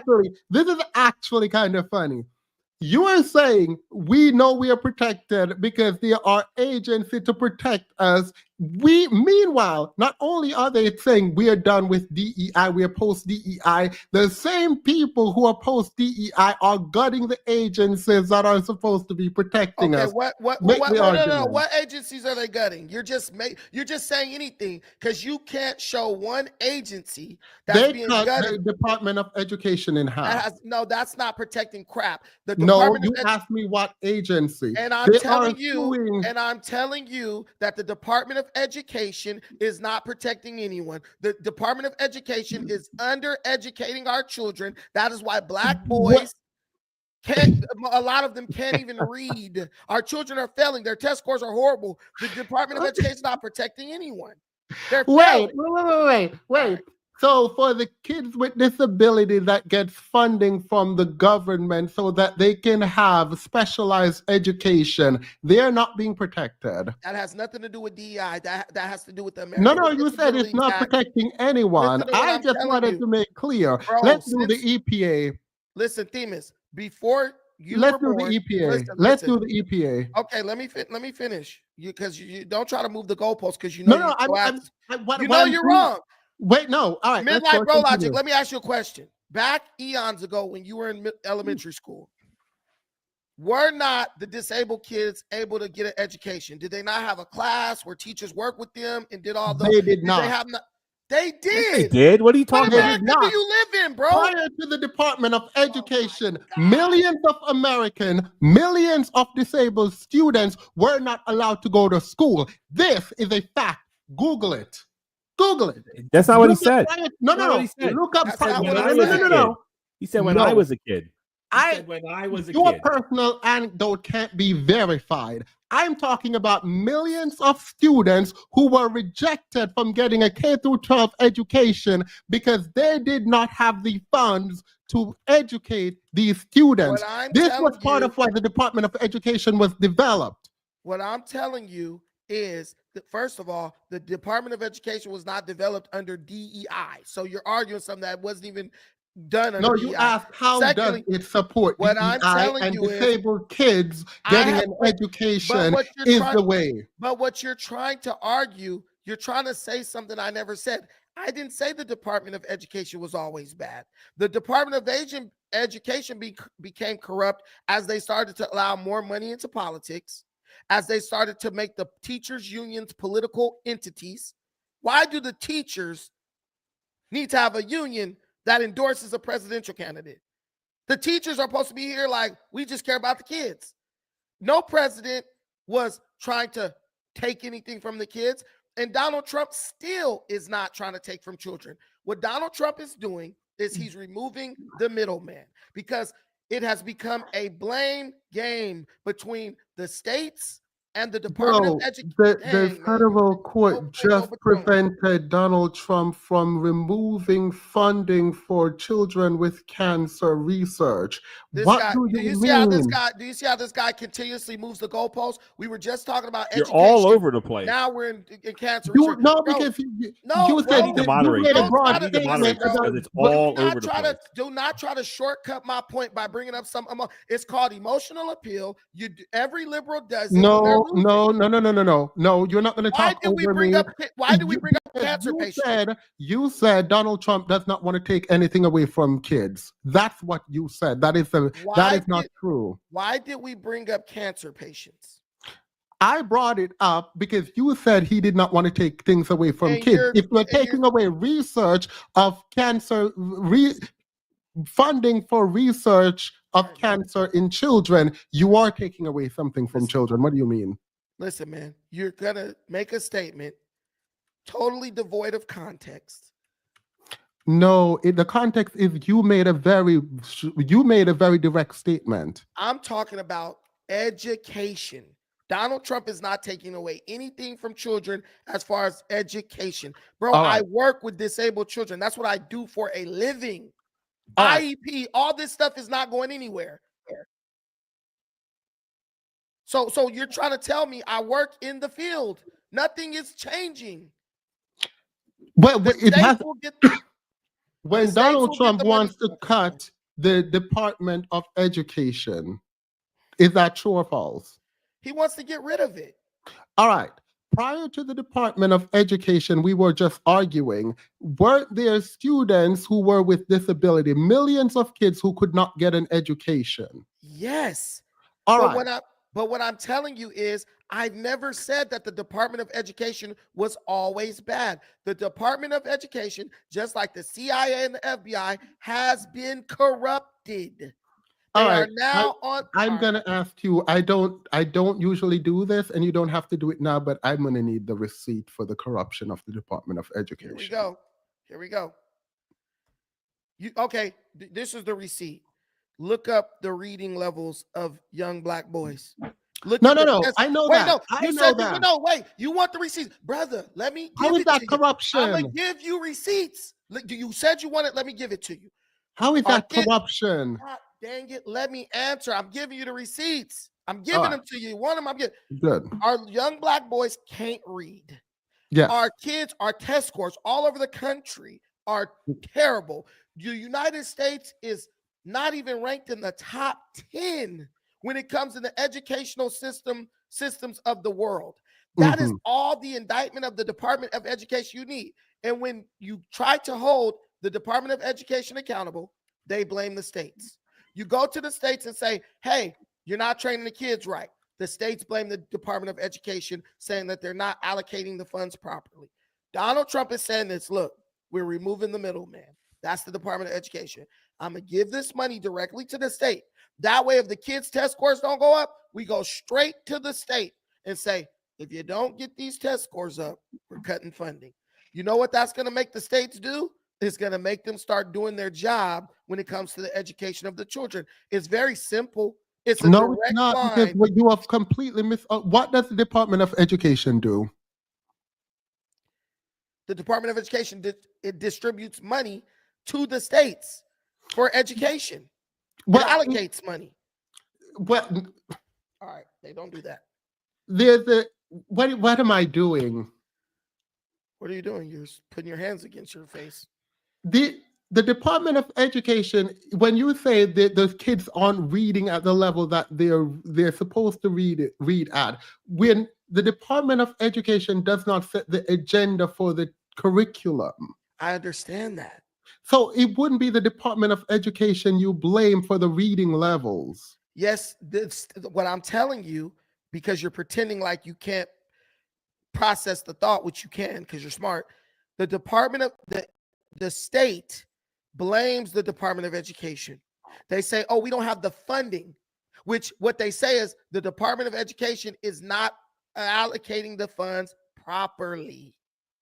So it prevents them from getting the resources they need to educate the kids. That's what they're saying. That's what they argue. We don't have enough money. We don't have the supplies and the resources that we need. And they blame it on the Department of Education.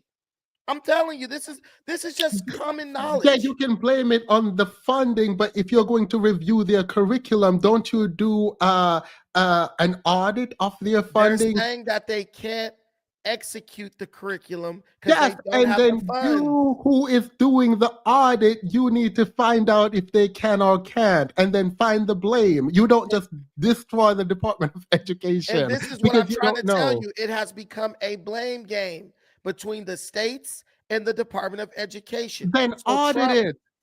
Your job can be to audit that which is happening and find out who is to be blamed, and not ask who is to be when blamed. they Say audit who is it, to be blamed. and when they audit it, the funds are lost. No, oh, we don't know. We don't got a record of where this went, that went.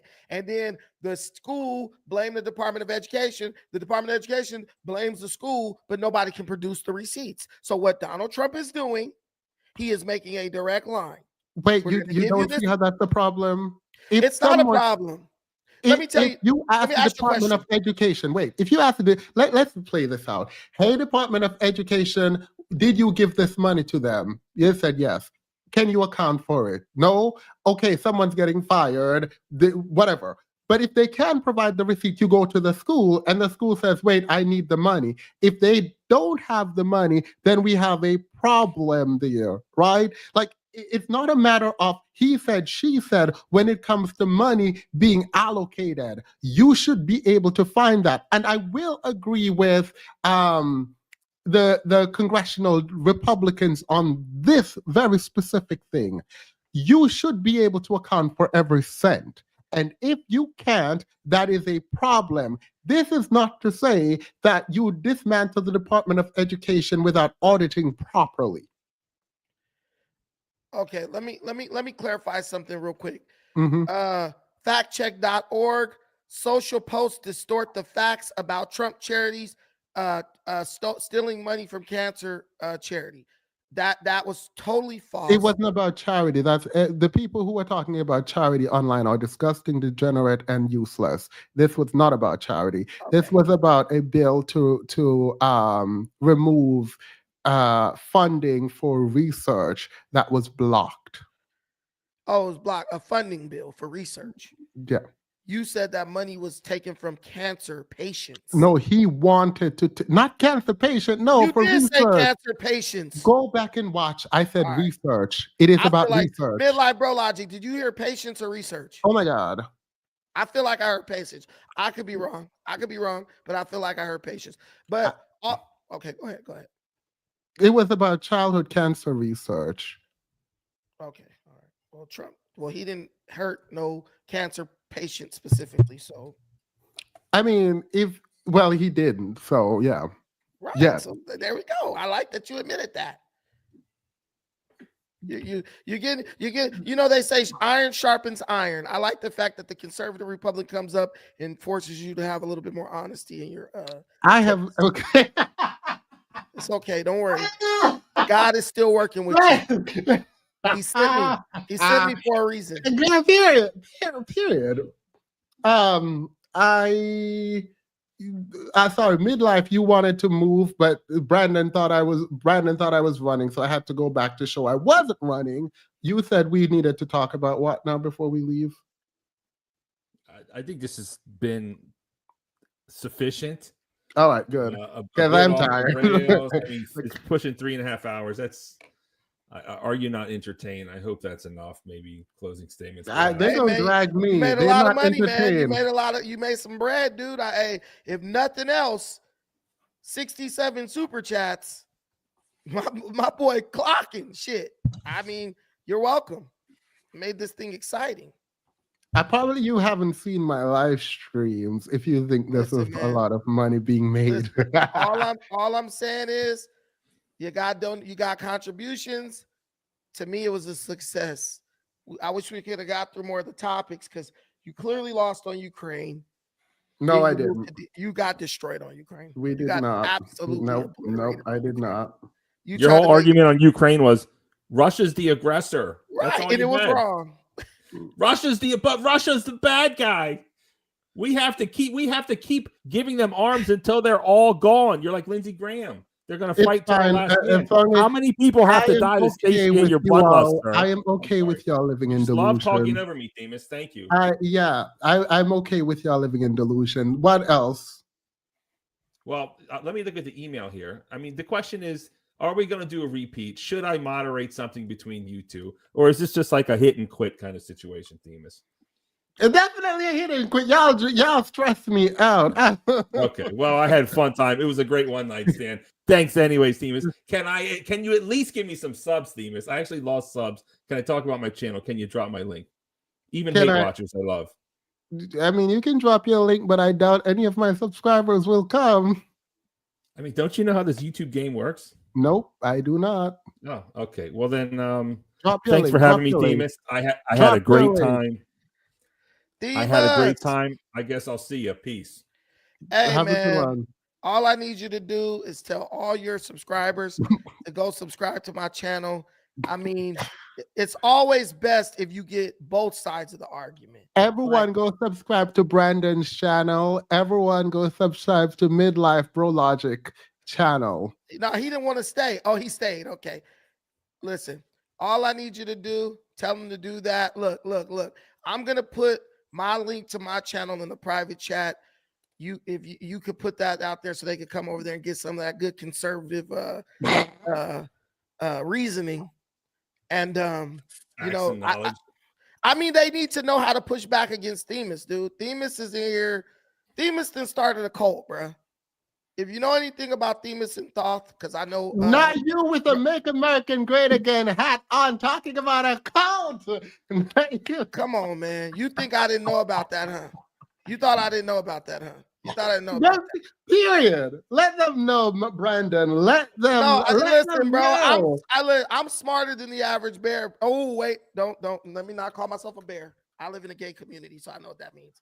I'm not a bear. But what I'm saying is, are you opposed to the homosexuals? No, I have no problem. That little weirdo, Yasmin, that dude's a transgender. He's always on my channel. He comes up, he argues with me and all that stuff.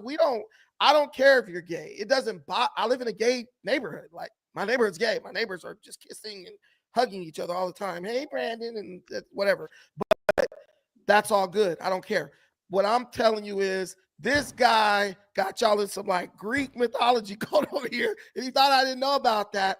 Midlife Bro Logic, you don't even know who Themis and Thoth are, bro. That's what killed me when you were like, "Oh, I think his name is Themis." I'm like, that's not his name. That's a whole thing. But how do you know that's not my name?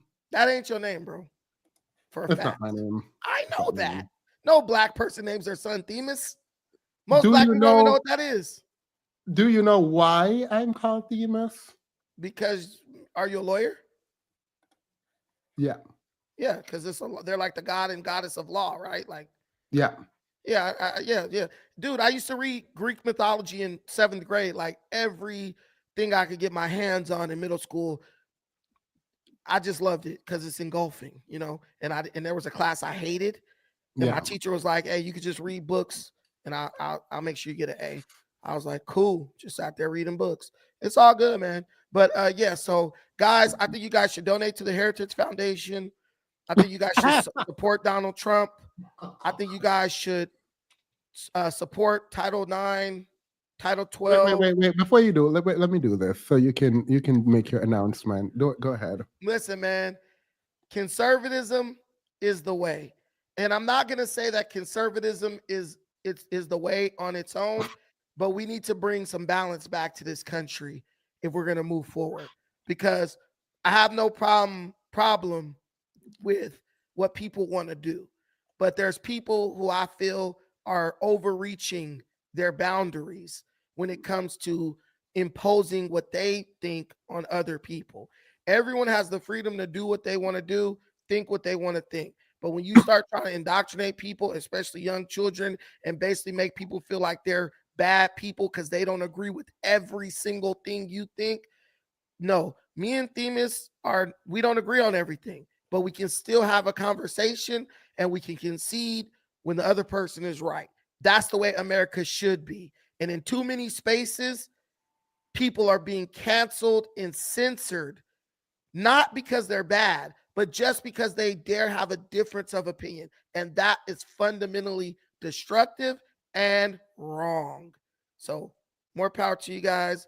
Blessings to this channel. And I hope you guys keep doing whatever it is you guys are doing over here. Wait, do y'all want to go over the super chat? There's a lot though, so we can just do some if you want. Just Midlife. make them in a group.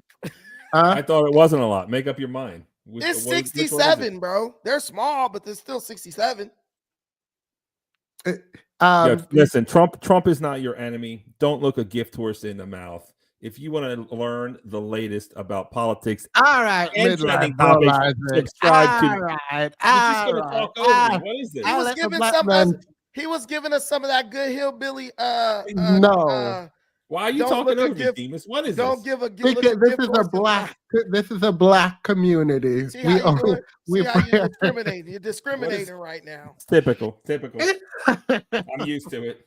Hey, we needed some of those old white cliches. Don't look a gift horse in the mouth. You bet your ass, buddy. Like, black people need more of that. You said black people brought crime. I will never forgive you for that. Who said Just that? know that.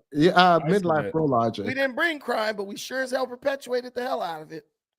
I mean, what do you want me to say? You want me to lie, Demas? Will that make you feel better? No. Don't lie. Don't look at the statistics. Tell your truth. Tell it's the truth. Tell us how you it's feel not about malicious. It's just the truth. The truth is I'm more worried about getting robbed by a black dude than a white dude. That's what Jackson said. I'm sure you are. And that's why they rob us on Wall Street. They rob us all over and we don't care. You don't want to address what I said. That's fine. But man, I'm not talking about Wall Street. If you want to hear the truth, even when it's uncomfortable, come to my channel. That's what's up. Because that's all I do. I tell the truth even when it hurts. Even me. I tell the truth even when it hurts. Mm-hmm. Listen, thank you all so much for all the super chats. I didn't realize there were this many individuals. Eden Adele, you are cute. All the women over here are beautiful. I'm sure they're all not beautiful, but she is definitely a little. All the women over here are beautiful. You must be talking about the inside. All right. Thank you all. Do you want to read some of these super chats? Because maybe some of them are dragging. And yes, my wife is black. Because I heard saw somebody earlier, his wife's probably not even like she's blacker than chocolate, and I love her. The blacker the berry. Oh God. Let us drag these. No. Mexico. No, go back. Go back. No, Mexico said, come get your ish. No. Right. Come get them.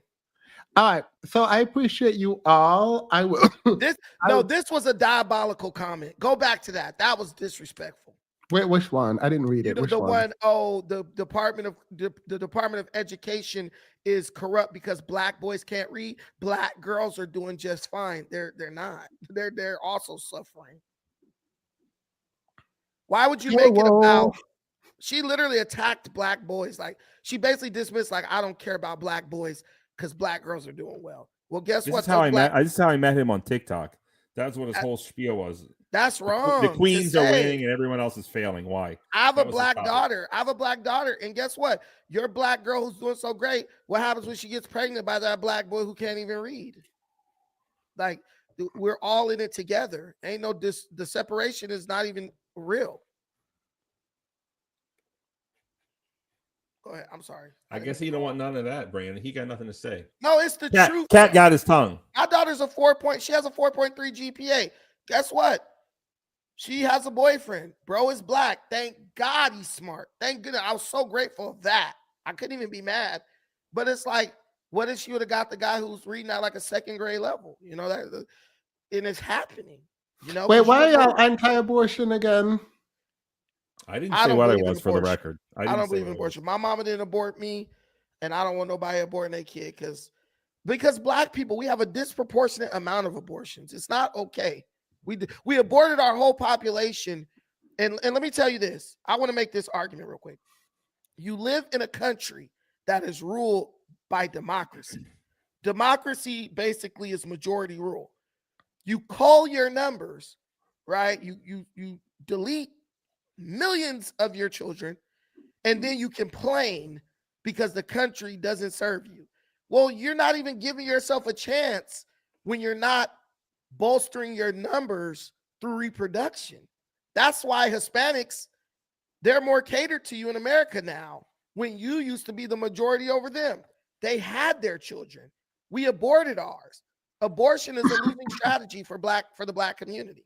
So if you just want to, honestly, hold on. Can we come back on the abortion argument? I feel like we should.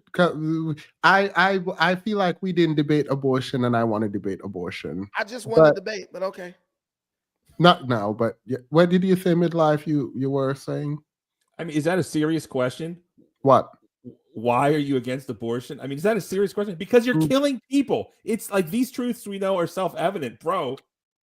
I'm going to ask you what are people. You can argue that, hey, well, you know, a woman's right to choose and all this stuff. I'm going to ask you what are people. Why you're against killing people is like. I'm going to ask what are people, and you're going to be mad because then you're not going to be able to answer. Yeah, because he's trying to argue the viability of life, which is a losing argument. All right. Can you make the argument lose instead of saying it loses? No, you said we're going to come back and do it. All right, cool. We'll come back and do it then. Hey, but you want me to tell you something? The Declaration of Independence, I believe, it actually says that if a people decide that the government is tyrannical and not serving, you know, the interests of their prosperity, the people have the right to overthrow that government. So technically, based on the Declaration of Independence, a state has the right to secede from the Union if they feel the government is not operating in the best interest of its people. What happened the last time the states tried to secede? The government forced them to remain in the Union, which I feel was illegal. All right. Well, that's what I'm saying. So when you say they have a right to secede, no, you're not seceding anywhere without a war. Basically, they can succeed. They can secede if they have the ability to. Like if you're willing to fight it out, you can secede. All right. Well, they don't have it, and the southern states failed. What kind of lawyer are you? What kind of lawyer are you? Like, do you have a specific? You see, you're probably a damn ambulance chaser. That's probably what you are, Themis. Ooh, period. Why are you speaking down on ambulance chaser? No, there's nothing wrong with one of my good friends is an ambulance chaser in Los Angeles. He every time we go out to eat, he pays the bill. So I love him. But I'm just saying, you're probably an ambulance chaser. I'm not. No, why would you say that? That feels so disrespectful. Because you look like somebody who could tell. You look like you. So you sound like someone who could find the victimhood and everything. Like, girl, they owe you money. You can get compensated for that. You seem like one of those type of guys. Period. You're a personal injury lawyer, aren't you? Tell the truth. I'm a YouTuber. I'm a YouTuber. What Dr. Umar calls us struggle streaming YouTubian. Dude, that's right. You're a personal injury lawyer. I could just tell. Jake. I could tell. Look, you're like a black Larry H. Parker. I feel like you were dragging me, but I'll let the drag happen. I'll take you. No, go ahead. Sorry. There's nothing inherently wrong in the title personal injury lawyer. People get screwed over all the time by big corporations and shit. They need people who can represent them. You know, like I got in an accident. Some guys in LA were like, bro, we're going to get you a bunch of money back. If I didn't know those, if I didn't meet those guys, I would have got nothing because the city of Long Beach, I live in Long Beach, vehicle hit me. And do you know that cities, you know this too, cities have special rules where if you don't do things a certain way in a certain time frame, it nullifies your claim against them if they hurt you. So I had some ambulance chasing lawyers who saw the accident. Bro jumped out his car. I'm a personal injury lawyer. You got to get on this immediately. You need to fill this form out, this form. I'm going to take it down to City Hall. And I got like $27,000 back where people were getting nothing from this city. So you guys are necessary. I'm not dissing you. You just have that like type of energy though. That's all I'm saying. Wait, let me go in the after show and you tell me what type of energy I have in the I'm not going to your after show. This is the after show. We're in the after show now. See y'all on the other side of the outro.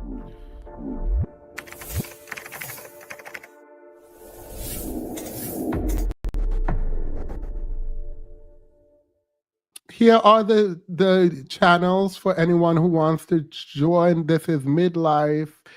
Bro Logic, I just posted his link, and Brandon, is it Defiant Brandon? I thought it was something else. It's Defiant. All right, Defiant Brandon is here. Go subscribe, learn some Republican talking points. Why are y'all doing this to me in the chat? I said what I said.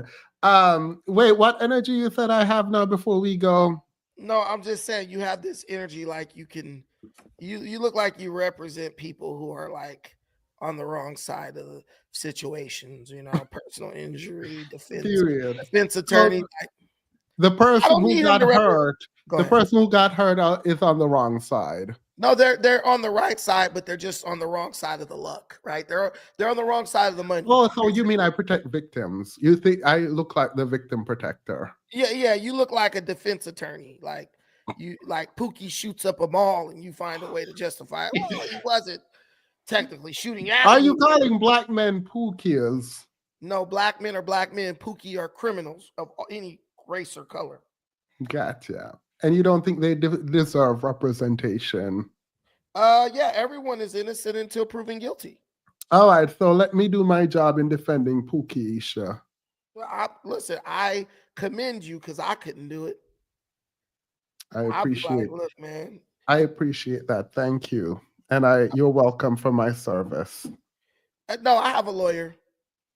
He's the laziest. He's the laziest lawyer ever. Because I never get in any trouble anymore, so we're good. All right. Well, I appreciate you both for spending 3 hours and 30 minutes here. This was fun for me, at some points frustrating at others. You were having a nervous breakdown earlier. Who, me? You, yeah. Yeah, because I think the next time we meet might be to talk about abortion, but I doubt you all will do this. I'll do it. Are you wearing foundation? Who? You. No. Thank you, though. No, you got that little thing on StreamYard where it clears up your appearance. Your face looking real like. No, I don't have my appearance cleared up. Let me see. I thought so. You got a naturally good complexion like me. I didn't know it was too. I didn't know as many people were as blessed as me to have this natural hue. You know what I'm saying? See, if I turn on the appearance touch up, this is what I look like. That's the touch up, and turn it off. There it is. Oh yeah, you look the same. Yeah. What can I say? Midlife bro logic, your ass is just ugly. Ain't no way of getting around that. Ain't no nice way to put that. I'm flirting. I'm flirting. You monopolize my time. I'm flirting because I comment another black man. See what I'm saying? See what I'm saying? Stole the show. All right, let me put up a poll and see who won the debate. Let me not do that. What? I put up a poll to see who won the debate, but that would be annoying. Anyway, this chat is full of your people and a few of my people, but my people left, dude. They don't like you. That's a compliment. No, it's okay. They were like, he's too sassy, so they left. Oh, so you don't like, your people are anti-sass? Well, they're all black, the vast majority. They just, I don't know. They're conservative, so maybe they're a little bit homophobic. I don't know. That's not good. So your people are homophobic, and you know that you need to get on them on that. No, listen. People can feel how they want to. How can you change someone's mind? That's the beauty of America. Someone they cannot like something, and that doesn't make them inherently a bad person. But if they don't like your personhood, that feels odd. It feels different. They have no obligation to like your personhood. Some people don't like fat people. That's true. But what does that say about you being friends with someone who is just like homophobic overtly? It would say that I'm accepting and tolerant, which is what the left homophobia. Said. I'm tolerant of people. I love and accept people of all walks of life. Even racist? Including but not limited to homosexuals. And racists? If you're racist, that's dude. You want me to tell you something real quick? And I wish everyone could have this experience. I went camping with one of my friends, white area, right on the border of California, in between California and Oregon. My friend's transmission went out on his truck. He had a big ass truck. We called the dealership. It was a new truck. We called the dealership. They were like, oh man, you got to tow it here. We need to see if you're covered under warranty, all this crap, right? We literally took an Uber around that whole county. We got Mexicans and different people. They're saying, oh, we can't even touch it if you don't give us $4,000, $4,000 or $5,000, ridiculous amounts of money. We went to a transmission shop. This man had a swastika and thunderbolts tattooed on his neck. That guy fixed my friend's transmission for like, he said, look, he said, the repair you need, none of these shops are going to be able to do it. He was honest with us when the other ones tried to take our money. He said, but what I can do for you is I can get your car into drive, right? Into gear. He said, but it's a computer issue. He said, so I can get your car into gear so you can drive it to the dealership. But when you get to the dealership, they will have to go into your computer and reset something in your computer, right? The guy did that for us. Do you know how much he charged us? How much? Nothing. Nothing at all. A racist white KKK member, I'm sure, charged us nothing. Where other transmission shops, I'm not going to say they were black, the Hispanic and different things like that, tried to get us for a minimum of $4,000. Bro could have said, just give me $2,000 and I'll get you to this point, or $1,000. He said, I'm not going to charge you because it's not a real repair. And, you know, we sat with him and we had our little Africa medallions and stuff, you know, because we own some property up there when we were like doing some pro-black stuff. And we sat, we had a conversation with the guy, and he really opened up to us and told us how he came from Germany with his parents in like 1970. And he experienced a lot of hate and discrimination that was like spill over from like World War II and stuff. And he said, look, man, I wasn't always this way. He said, but I gravitated to these people because they were accepting of me as a German kid in his like adolescence, like 11, 12 years old. Everyone has a story, you know? And so just stop to listen to people. Their story makes a lot of sense. Where they ended up makes a lot of sense. And he was like, I don't hate black people. He was like, I don't hate anyone. He was like, it's just that when I came, these are the people who embraced me for who I was. They looked past my nationality at the time. I can't be mad at that guy. Plus, he helped me. So I just look at people for who they are, not like labels and stuff. It doesn't get you anywhere with that, you know? Midlife Bro Logic, when we first spoke, did I use the race card on you? Did you use the race card? I don't know what it means. Someone asked if said I used the race card when I talk to white people, so I want to. Well, when I got off the stream, one of your people came up there and was like, "White people No, that was not. Here. And excuse me, they talked all greasy. Why are you letting white men come up in here in our spaces? Blah blah blah." And you just co-signed it. So yes, you used the race card on me. You did. Yes. All right. Did I use the race? I wasn't around. Even more greasy. So yes, sir, you did. So when you were gone, I said someone said white people shouldn't be in my space, and I said yes. The exact person. This is TikTok. As soon as I got off, one of your queens got up there and just went on a racial tirade. Everyone's like, "Go ahead, girl. Go ahead. Get these whiteys out of here. They are the devil." And you're like, "Black women control the platform." I'm sorry, they come up and they. That's why women shouldn't be in control, sir. That's why I told you you're a man. Period. And it's okay to take your man privilege. You're a leader. No, obviously. Look at all your followers. No, there is privilege. I give it to women. I like to be surrounded by women. I'm just gonna leave that one alone. You don't have to. You can do what you want. No, you're baiting me. You're baiting me. No thanks. I'm not gonna fall for that. I mean, I can make a joke, but no. It's like you want me to say something. No thanks. All right. Well, this was great. I am sure I'm going to be dragged for the next week by my chat until we come back and do abortion. There were a bunch of people on TikTok who reached out that they wanted to debate. I'm going to put that on hold because I actually do want to do the abortion conversation. So thank you both. Any final words? Y'all go to their Are you going channel. to address this right here? I mean, there it is. Exhibit A. Bye, Clear. I mean, there it is. There it is. And it's funny to you. It's typical anti-white racism. Always, my entire life. Prevalent. And funny. It's funny when you do it. You gotta, you can do whatever you want. I mean, I'm posting their channels for y'all to go subscribe. There are their channels. Somebody said that if Hitler served me tea and crackers, I would say he was a good person.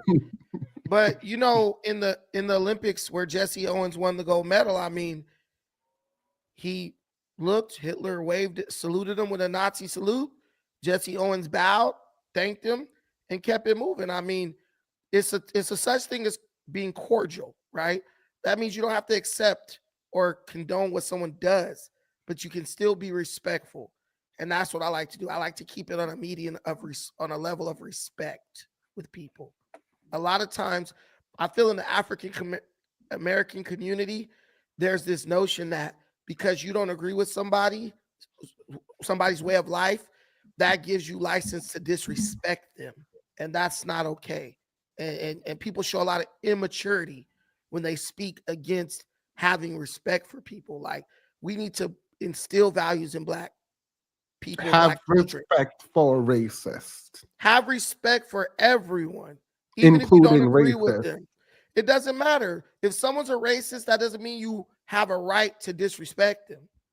Just like they don't have a right to disrespect you. Our people. Wait. Can you say that again? Even if someone repeat your sentence, just so people are clear that it's you and not me. Even if someone is racist, that doesn't give you the right to disrespect them. And that doesn't give them the right to disrespect you, right? Someone can be racist and still be deserving of respect. Just like someone could be a drug addict and deserve respect. Someone could be a gang member. They still deserve respect. You lead with respect. And if someone disrespects you, then you do what you got to do, right? Like Malcolm X said that. He was like, be respectful. Now, if somebody puts their hands on you, you try to send them to the cemetery. We got to get away from this thing where we're like, this person does something I don't agree with, so I can do this to him. That's actually how racists think. This person is this, so that gives me the right to do this to them. Like, I'm telling you, we're smarter than this, and we're better than that, like, low-level thinking. This is my opinion, but you get nowhere. And what's funny is Black folks will say things, he's a clown. But then when they go to their job, they sit up and deal with people they don't like every day, smile in their face and fake laugh with them and shake their hand and what's up? You don't even like your boss. That don't mean you walk in like F you, So if you call me a clown, then you're just a hypocrite, because we're the kings of code switching. All right. Thank you so very much. On that note, we are going to close out the stream. I appreciate you all for coming. And I guess we'll talk about abortion some other time. Bye, everyone. Remember to go subscribe to their channels and I guess have fun. Bye.